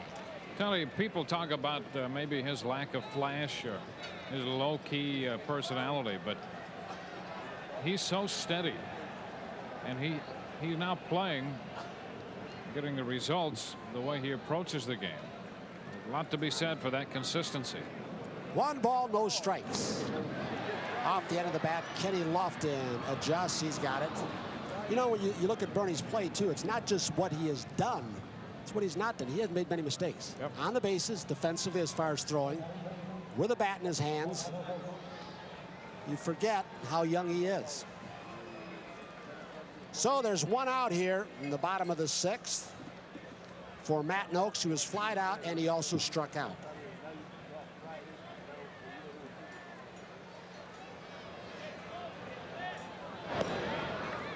Slider misses, up and away. Milwaukee, after Noakes jumped on that first pitch in the 2nd, started him with a changeup in the 4th and gives him another look here this time around. 2-0. What a ball game Bob Ojeda pitched on. Long road back in his comeback. Had a chance to talk with him today, and Chuck Nagy, who thinks he's going to pitch this year, going down to the weight room and do a little work. 2-0, little scrib off the end. Albert Bell's not going to get it, so Matt Noakes is on with 1 out. He pulled the string on him, even though it was 2 balls, no strikes, and he scribbed it off the end of the bat to left center. Well, he kept doing that in the 4th inning. He threw him off-speed pitch after off-speed pitch. The changeup struck him out in the 4th, and this time Matt's just strong enough, and if that pitch is up a little bit, he can get it over the infield and drop it in, and that's what Matt Noakes did. Mike Hargrove is going to go to his bullpen. He feels that Milwaukee has had enough. Down 4-0. He's had somewhat of a pitch build up, but he's going to protect him because, as you indicated earlier, Milwaukee has had some arm problems. Yeah, he's up around 99 pitches now, and so he's given the Indians everything they could expect from him, I would think, after spending the minor leagues, the season in the minor leagues, and about 2/3 of his appearance out of the bullpen. Bill Wirtz had been warming up earlier, so Mike Hargrove has gone to the bullpen, bringing on Bill Wirtz. 4-0 Yankees. We'll be right back.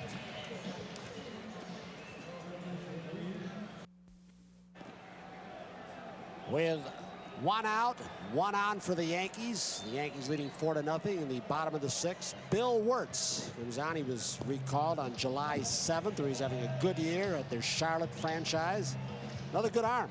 Yep, he does. The Yankees saw him a couple times in Cleveland in that 4-game series and had some success against this guy. Matter of fact, he was the losing pitcher in the first game of that series when Sterling Hitchcock gave the Yankees 7 shutout innings, and the Yankees posted a 4-0 victory. And then they got him later in the closing game of that series for 5 runs in 1 inning. Mike Gallego steps in. He started off the 3-run 3rd with a walk for the Yankees. Randy Milligan, the first baseman, playing behind Matt Noakes at first. 1 ball from Wirtz to Gallego.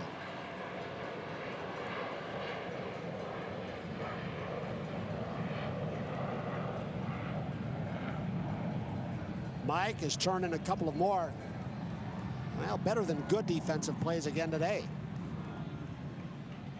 Seems to go with the territory with Gallego out there, whether it's short or second, or even the times he's had a chance to play third base this season. 1-1 to Gallego. Didn't like the call from Ted Hendry. He's been so dependable. Very few mistakes. Here's the breakdown on Wirtz lost weekend against the Yankees in Cleveland. Did you say lost weekend? Yeah. That's your Ray Milan.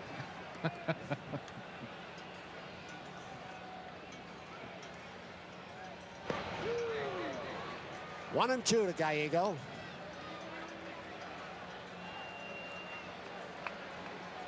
Mike's other time at bat, we told you about his walk leading off the 3rd. He is grounded to third baseman Jim Thome.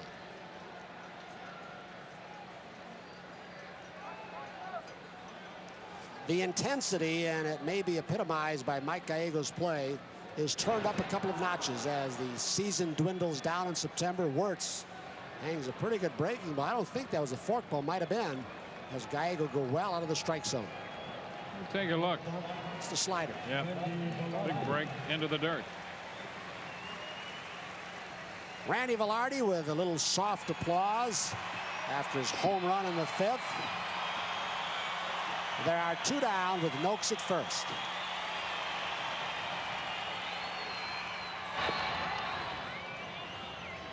Little cut fastball upstairs. Little movement to that pitch for a strike.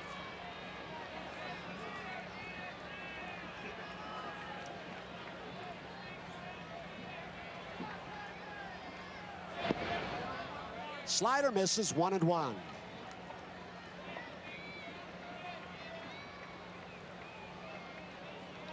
Once again in this ball game for Buck Showalter, his usage of the bench has paid off. Inserting Velarde. Chop foul past Clete Boyer. 1 ball, 2 strikes to Randy. Where would they have been? Buck Showalter's team without that bench when Bernie Williams and Mattingly went down. Well, you stop and think about all the guys on this club who've had good years. Where would they be without the bench? Deion James, Jimmy Leyritz. Where would they be without Scott Kamenicki? Yeah, Scott's been a big one. Wow. He's been a big one with Jim Abbott struggling off and on. Melito Perez. More off starts than bad ones. Cammy's going to pitch when? Hitchcock tomorrow. Is he opening in Texas? Yes, I think he is. Mike Stanley, the backup catcher. This is fouled off. Roger Pavlik, that crazy crossfire delivery will open up the series down in Arlington against the Yankees. He pitched a good ball game against the Yankees here in the stadium. Well, he's won 9 games this year, the same as Kamenicki. Pavlik 9-6 and Kamenicki 9-4. Kenny Rogers, who's pitching well, is not scheduled to start. In Nolan Ryan's place, it looks like it's going to be Brian Bohannon. That's a possibility. The left-hander, bring him out of the bullpen. A lot of movement with a lot of heat to Randy Velarde. Freezes him. So the Yankees strand their 5th base runner through 6. But Jim Abbott coming out, he's been holding him hitless. He's got a 4-0 lead. Yankees hold a 4-0 lead at Yankee Stadium as this game moves into the 7th inning. Jim Abbott has struck out 2 and walked 4. He has made 84 pitches through 6 innings. The Indians have left 2 men on base. The Yankees have turned a couple double plays behind Abbott. And Carlos Baerga leads it off. Baerga's nothing out of 2. With a fly ball to left and a ground ball to second base. And he'll bat left-handed, as is his custom against Jim Abbott. Baerga. His average now is .318. And a big chop to the right side. Going to be played unassisted by Don Mattingly. So Abbott takes this thing 1 out into the 7th inning. Baerga retired on the first pitch. And now Albert Bell. You can tell by that first ground out, fans read scoreboards too, huh? They know. Or keep score. Absolutely. 1 out. Here's Albert Bell. He has struck out and grounded out.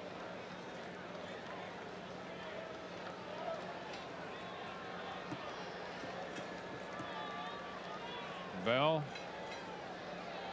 Great power in the middle of this Cleveland order. He fouls it out of play. Strike 1. The fellow on deck, Randy Milligan, has been on base twice.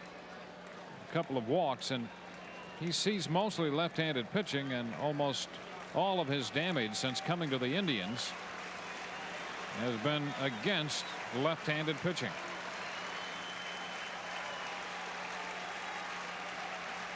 The 1-2. Ground ball. Tough. Cut off by Boggs. What And a the play. throw to first got him. Wade Boggs to his left. He cut in front of Velarde and made quite a play for the 2nd out here in the 7th inning. And the fans are on their feet for this play. If that ball gets by Wade Boggs' webbing, no way that Randy's going to throw him out. He gets him on the fist a little bit. It looks like it's going to squirt through until Wade comes from nowhere. And that typical Wade Boggs accuracy with the throw. Great play by Wade.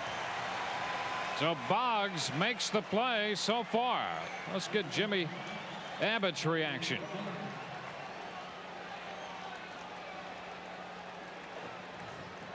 Two outs. And here's Milligan. And a ground ball tapped to third. Fair. Boggs with the throw. 1, 2, 3 in the 7th. So Abbott still has allowed no hits through 7. We'll go into the bottom of the 7th inning with the Yankees leading Cleveland 4-0.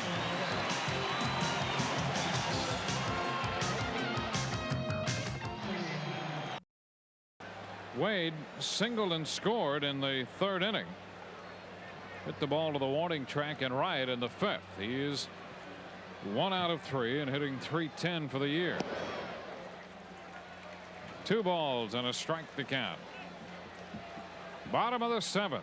Bill Wirtz pitching in relief of Bob Malacky. And a tap to the right side. This time Baerga with a pickup and the flip to Milligan.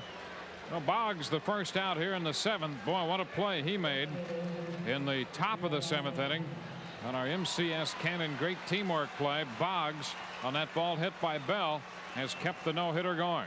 This is one of 3 good plays the Yankees have made. Gallego made a terrific play on Fermin in the 4th, leading off that inning. Randy Velarde had a tough hop off the bat of Manny Ramirez, turning it into a double play in the 5th, and Wade's play has been the best of all thus far.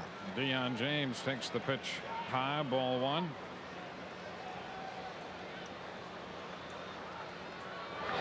Upstairs. 2 balls, no strikes. James with a run batted in.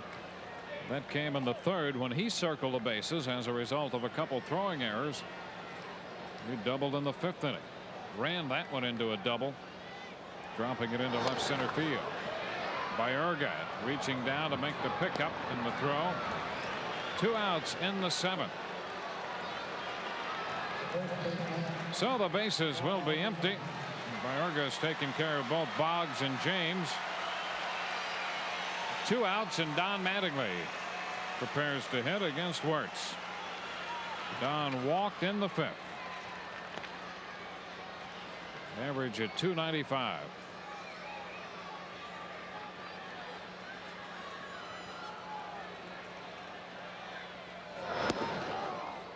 Wirtz throws him a strike. Well, they've got some good arms. That pitch that he just threw to Boggs earlier to get him out in a 2-1 pitch, and they've got the DePoto in there. He's got a good arm down in their bullpen. Look at this. This guy's throwing hard. 0-2. And with some movement in, he jammed Boggs, and this pitch up a little bit, kind of running in on Mattingly with something on it. Matter of harnessing it, getting the ball in the strike zone. An 0-2 count. Don fouls this one down the left side, holding the count at 2 strikes. When you look at Bill Wirtz's minor league record, starting in '89 down through '92 at Canton and Akron, well, he didn't average in quite a strikeout burning pitch, but very close. But again, the walk total is a little bit high. This one is fouled out of play. You look at these guys in the minor leagues, if you haven't seen them, you look at their innings pitched and their hits. He's always had a lot less hits than innings pitched. He's got the arm strength. The 0-2, and a ground ball through the right side this time. Baerga had started to move just to his right, and Mattingly pulled the ball through the hole. We talked about Baerga doing that when Malacky was. Anytime there's a changeup, he would wait till the last, and then for left-hander, he would slide a couple steps toward first. This time he sees fastball, he slides a couple steps to his right, and Mattingly top hands it, gets it through the right side. So down with a 2-out single at first, and here's Danny Tartabull.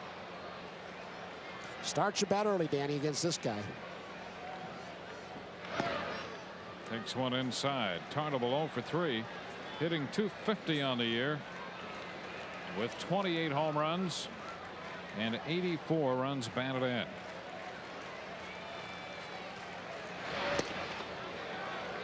Two and nothing the count.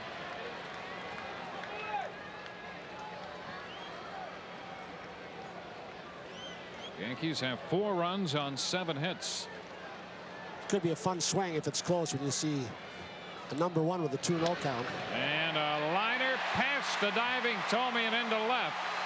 Mattingly stops at second. Bell goes back to second with his throw. First and second with 2 gone as Danny Tarnable shot one to the left of Thome. That's going to get Paul O'Neill to the plate with 2 outs. Dom Chidi out of the dugout for the Cleveland Indians. He is their interim pitching coach. Danny Tarnable in the 5th got the count 2 balls and a strike. He had a bullet that Thome robbed him. This time he gets the count 2-0, and he shoots one through the left side. Seeing a guy like Tarnable, a slugger, a power hitter, when the count is favorable and he can sit in one thing or one area. Fastball, middle of the plate in. Let him turn on it. Frankie knew how to do that, didn't he? And launch a few. Oh. Some of the all-time long ones. Jim Abbott, towel around his neck, the jacket on in the Yankee dugout. He has given the Indians nothing beyond 4 bases on balls through 7 innings. Here's Paul O'Neill. Paul's had trouble with off-speed stuff against the starter Malacky. That's what he started him off with. Wirtz starts him with the off-speed stuff here for a strike. With 2 outs, Mattingly and Tarnable have put back-to-back singles together. And O'Neill finds himself in the hole. 2 strikes. Paul's saying, I don't understand this. Everybody I've watched him throw to, he's throwing hard fastballs to Mattingly, Tarnable. What he's doing to me, he throws me 2 hooks. Now the 0-2. He stays away with the off-speed stuff. Even though it's early in September, Paul's going to say, well, I'm still getting welcome to the American League, the Soft Tossers League.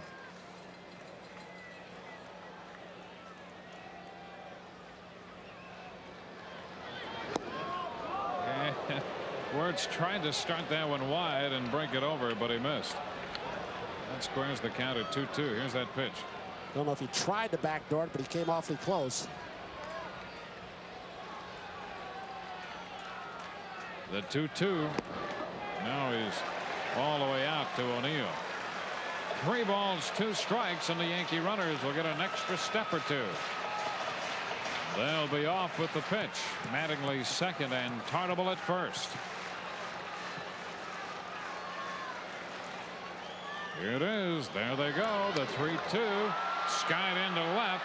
Bell back, still going back, and he reaches up at the last moment to make the catch. That ball almost got over his head.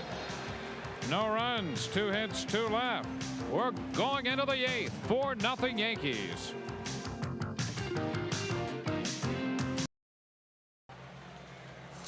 Back at Yankee Stadium, we're heading into the 8th with the Yankees leading 4-0. Jim Abbott has struck out 2 and walked 4 today, giving up no hits. He had a similar situation earlier this year at the end of May against the White Sox. 7 1/3 no-hit innings when Bo Jackson lined that single into center field. Yankees went on to win that game 8-2. Jim Abbott worked the front 8 innings in that ball game. This afternoon he has gone through 7 without allowing Cleveland a base hit as Gerald Williams takes over in left for Deion James. And Manny Ramirez will open the 8th inning. Ramirez hit the ball sharply in the 5th inning, and Randy Velarde turned it into a double play. Ramirez has also hit a fly ball to center, and Abbott starts him with a strike. Ramirez, the designated hitter. He hit 2 home runs last night, his first 2 in the big leagues. The 1-strike pitch. Very quick, but off the plate just a little bit. 1-1. How did Ramirez lay off this pitch? It's a real quick cutter. Ramirez starts after it and checks right at the end.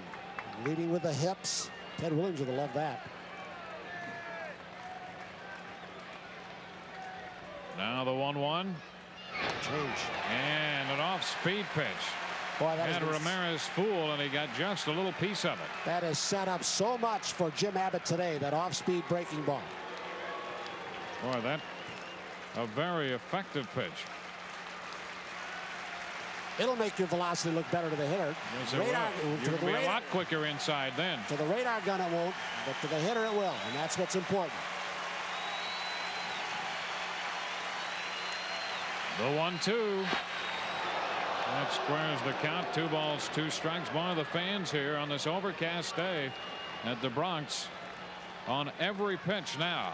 They started to get a good sense of this in the 6th. He went through a perfect 7th, now opening the 8th. The 2-2 to Ramirez. He got him. He struck him out. Oh, Noakes is down. And Noakes got the backswing, but held on for the strikeout. It's one thing Mike Stanley found out yesterday with the kid Manny Ramirez. When he hit his home runs, he would leave the bat go, and it would hit Stanley almost every time. This time he swings through it, doesn't let go of the bat, but that long follow through gets Matt and puts him right to the ground, right on the back of the left shoulder. Noakes trying to walk that off. We'll take another look. 3rd strikeout for Abbott. A slider may have taken a little bit off it. No protection on that back left shoulder, was there? Here's Candy Maldonado. Maldonado takes a strike. The fans are with Abbott pitch by pitch. So for the 2nd time this year, he's carried a no-hitter. 1 out into the 8th inning. And he jammed him. A roller to short for Velarde. He's 2 outs into the 8th inning. Maldonado jammed by that pitch. And Abbott gets him for the 3rd time today. 2 gone with the bases empty in the 8th inning. And the young 3rd baseman Jim Thome will be the hitter for Cleveland. And even though Jim Abbott has pitched in front of huge crowds all over the world with his Olympic competition, he's got to be feeling this. The adrenaline's got to really be flowing. Thome hit the ball hard in the 6th inning. He hit that sinking line drive that Velarde caught. There's a strike. He started to give a little bit on that pitch. So Abbott ahead of Thome.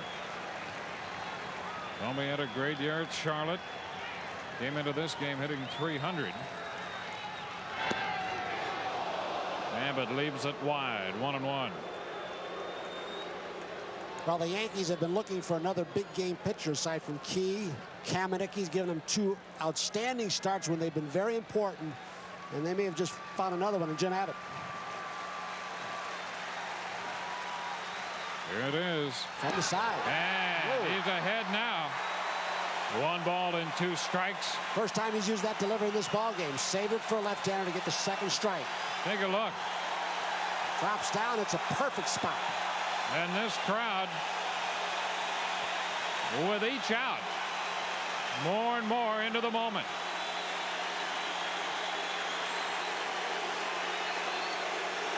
The 1-2. Wide. 2 balls, 2 strikes. This crowd umpiring with its heart. And this is also a big outing for Matt Noakes, who hasn't had much playing time, whose catching has been maligned. Ball 3. Thome did not offer on the appeal. So a full count. 2 outs. Ramirez struck out. Maldonado grounded out.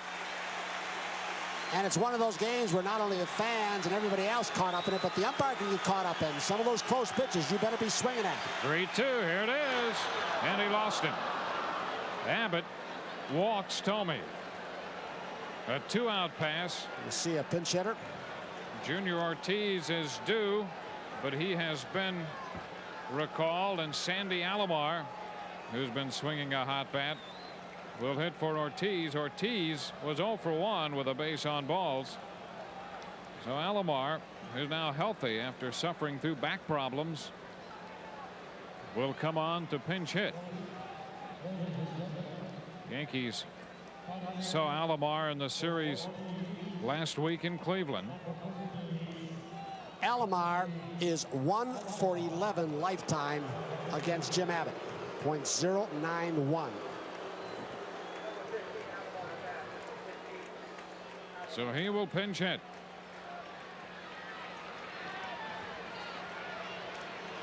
The Indians with 5 walks. The Yankees have turned 2 double plays behind Abbott. So the Indians have yet to get a man as far as second base. And here's Alomar. He had back surgery in the middle of May.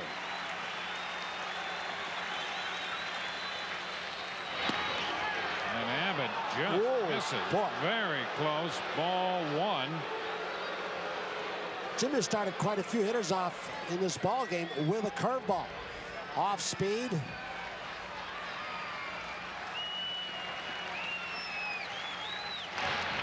And a foul ball. That's going to be out of play. The count is 1-1. 4-0. Yankees leading. Abbott working on a no-hitter. 2 outs into the 8th. He has walked Tomey. And Alomar is hitting for Junior Ortiz.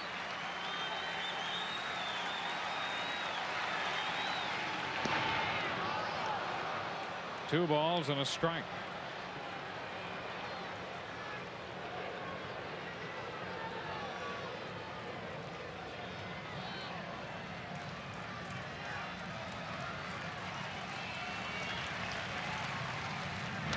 Ground ball, third base, scooped by Boggs.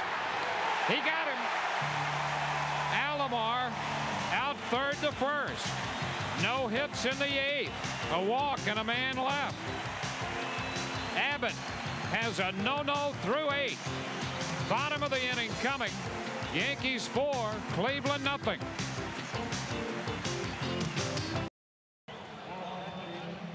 We'll go into the bottom of the 8th with the Yankees leading 4-0. Yankees 4 runs, 8 hits, and the Indians have no runs, no hits. Jim Abbott has struck out 3 and walked 5. He's made 107 pitches through the front 8. He'll see his Yankee teammates coming to hit in the bottom of the 8th inning, sending Bernie Williams to the plate to lead off against reliever Bill Wirtz as Alomar takes over behind the plate. And the first pitch in there for a strike. Bernie with a walk and a single flying to center field his last time.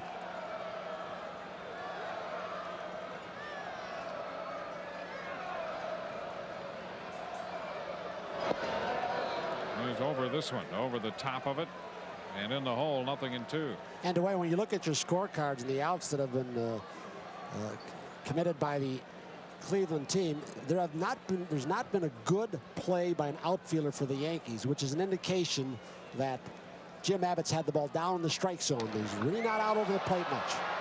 Bernie lifts it into center field, and Lofton is there to make the catch. And we've seen him mix his pitches well today, using that curveball as an off-speed pitch. Terrific change of speed for Jim Abbott today. Early on, he was behind quite a few hitters, walked, what, 4 or 5 in this ball game. And he seemed like he was getting stronger over the last couple of innings, getting ahead of guys. Here's Matt Noakes. Noakes singled in the 6th inning. He's 1 of 3. And the pitch is in there for a strike. All 4 Yankee runs came against the starter, Bob Malacky.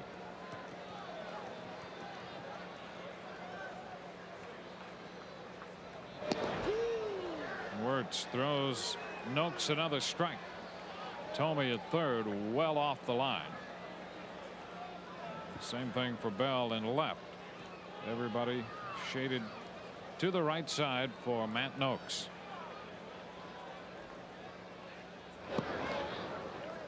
One and two. We've heard so much about Spike Owen losing playing time and not complaining. The same can be true of Matt Noakes. Yep. But every day checks the lineup. Stanley's been in there the bulk of the times. 2 balls, 2 strikes. So back in spring training, now he's had the opportunity to catch Nolan. Yep, he caught Nolan Ryan's no-hitter in Texas.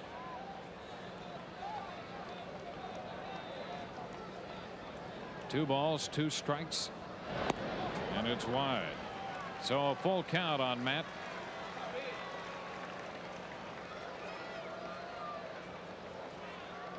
Nobody on with one out. Mike Gallegos on deck. The 3-2, and Noakes lifts a pop fly left field.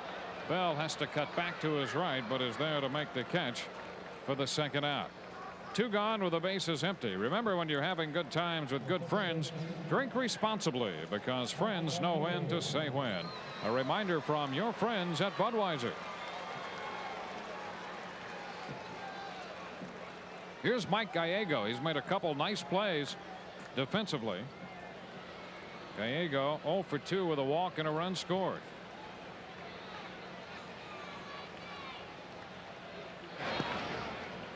And he takes a pitch too low, ball 1. In the 9th, Cleveland due to have the top of the order. Lofton, Fermin, and Baerga up there.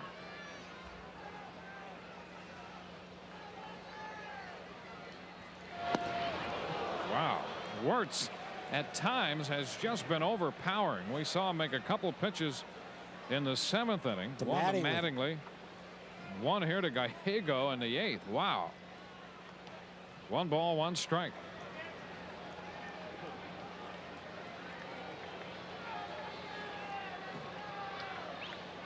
Here's the 1-1. Gallego lifts a fly ball right center field. That's Maldonado making the call to retire the side. So the Yankees go down 1, 2, 3 in the 8th. Call your neighbors, folks. We're headed into the 9th. 4-0 Yankees.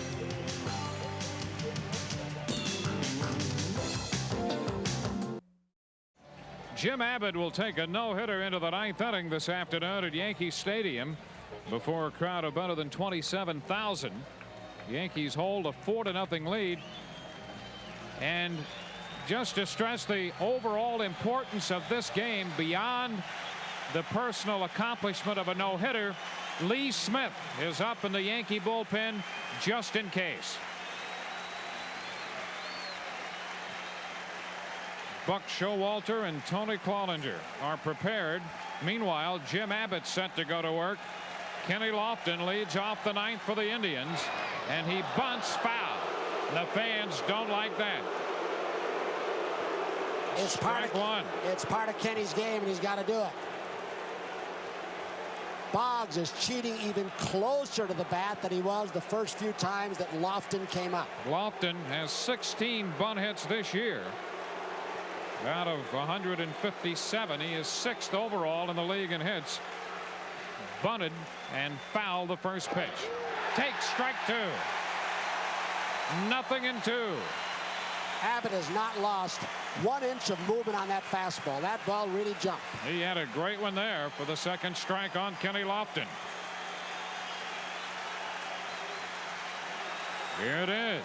He drops down a little bit. Oh, my. And missed, says Ted Hendry. 1 ball, 2 strikes.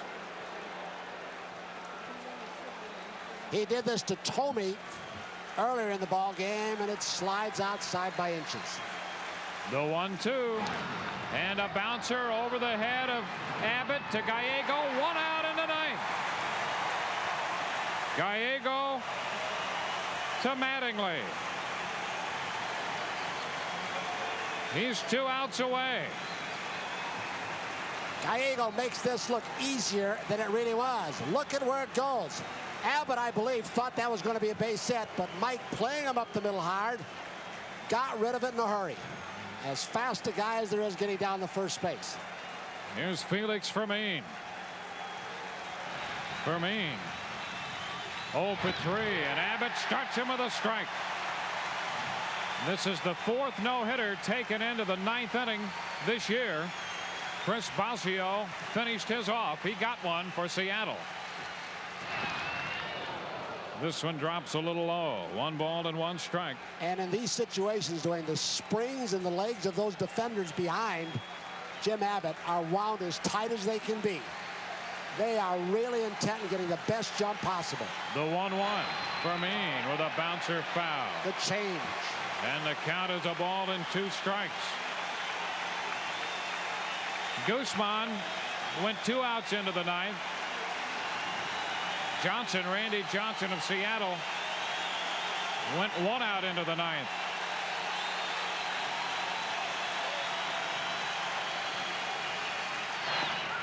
Too close. So the count stands at 2 balls, 2 strikes. Fermin victimized by a great play in the 4th by Gallego. Lines this one foul into the stands. Fermin grounded into a double play in the 1st. Then Gallego turned in that backhanded play on the ball he hit in the 4th inning. Grounded to 3rd in the 6th. And the count is 2-2.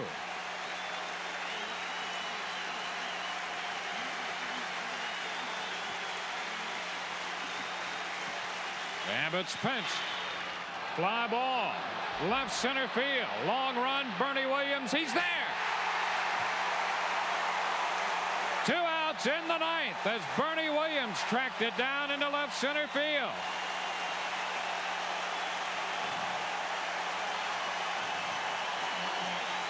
With this catch, the fans are on their feet.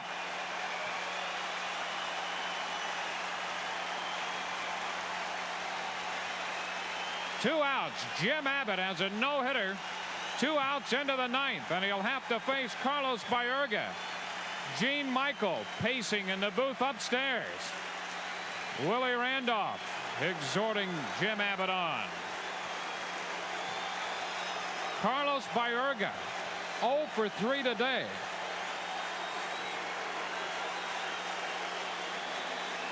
Baerga 5 out of 26 lifetime against Abbott. And the pitch is in for a strike.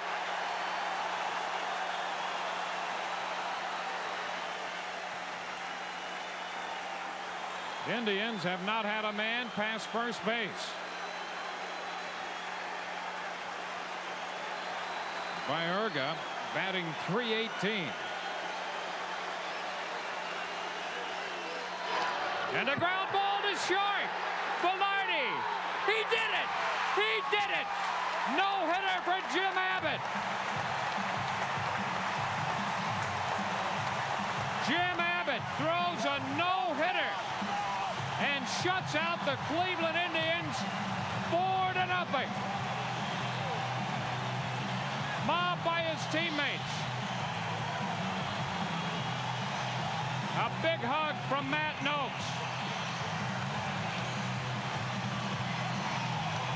Jim Abbott has just no-hit the Cleveland Indians.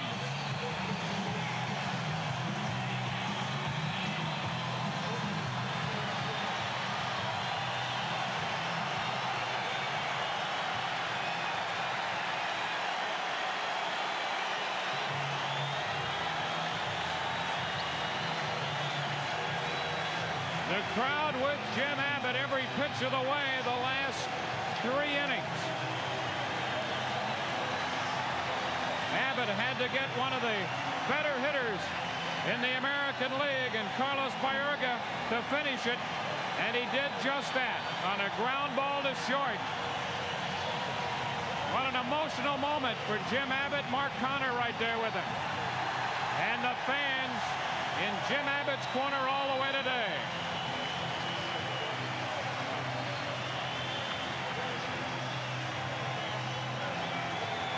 A magnificent moment at Yankee Stadium for Jim Abbott, who has just thrown his first career no-hitter. The closest he had come before, 7 1/3 no-hit innings against the White Sox on May the 29th before Bo Jackson broke it up. Jim in his career had thrown a 4-hitter before. Today he goes in to the record books with a no-hitter.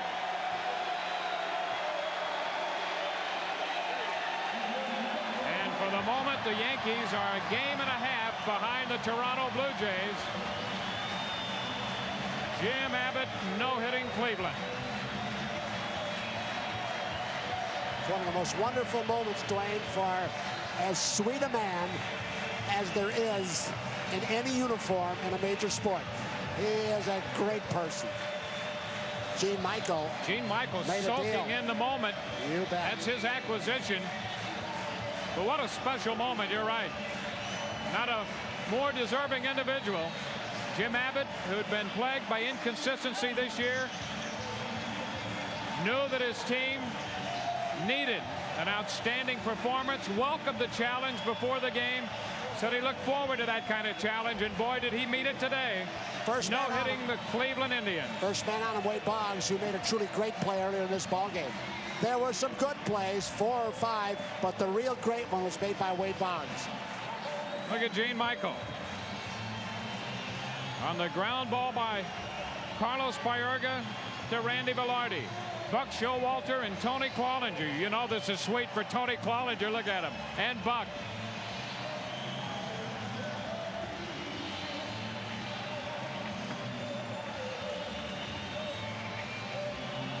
A magic moment for the Yankees as they continue to pursue the Toronto Blue Jays.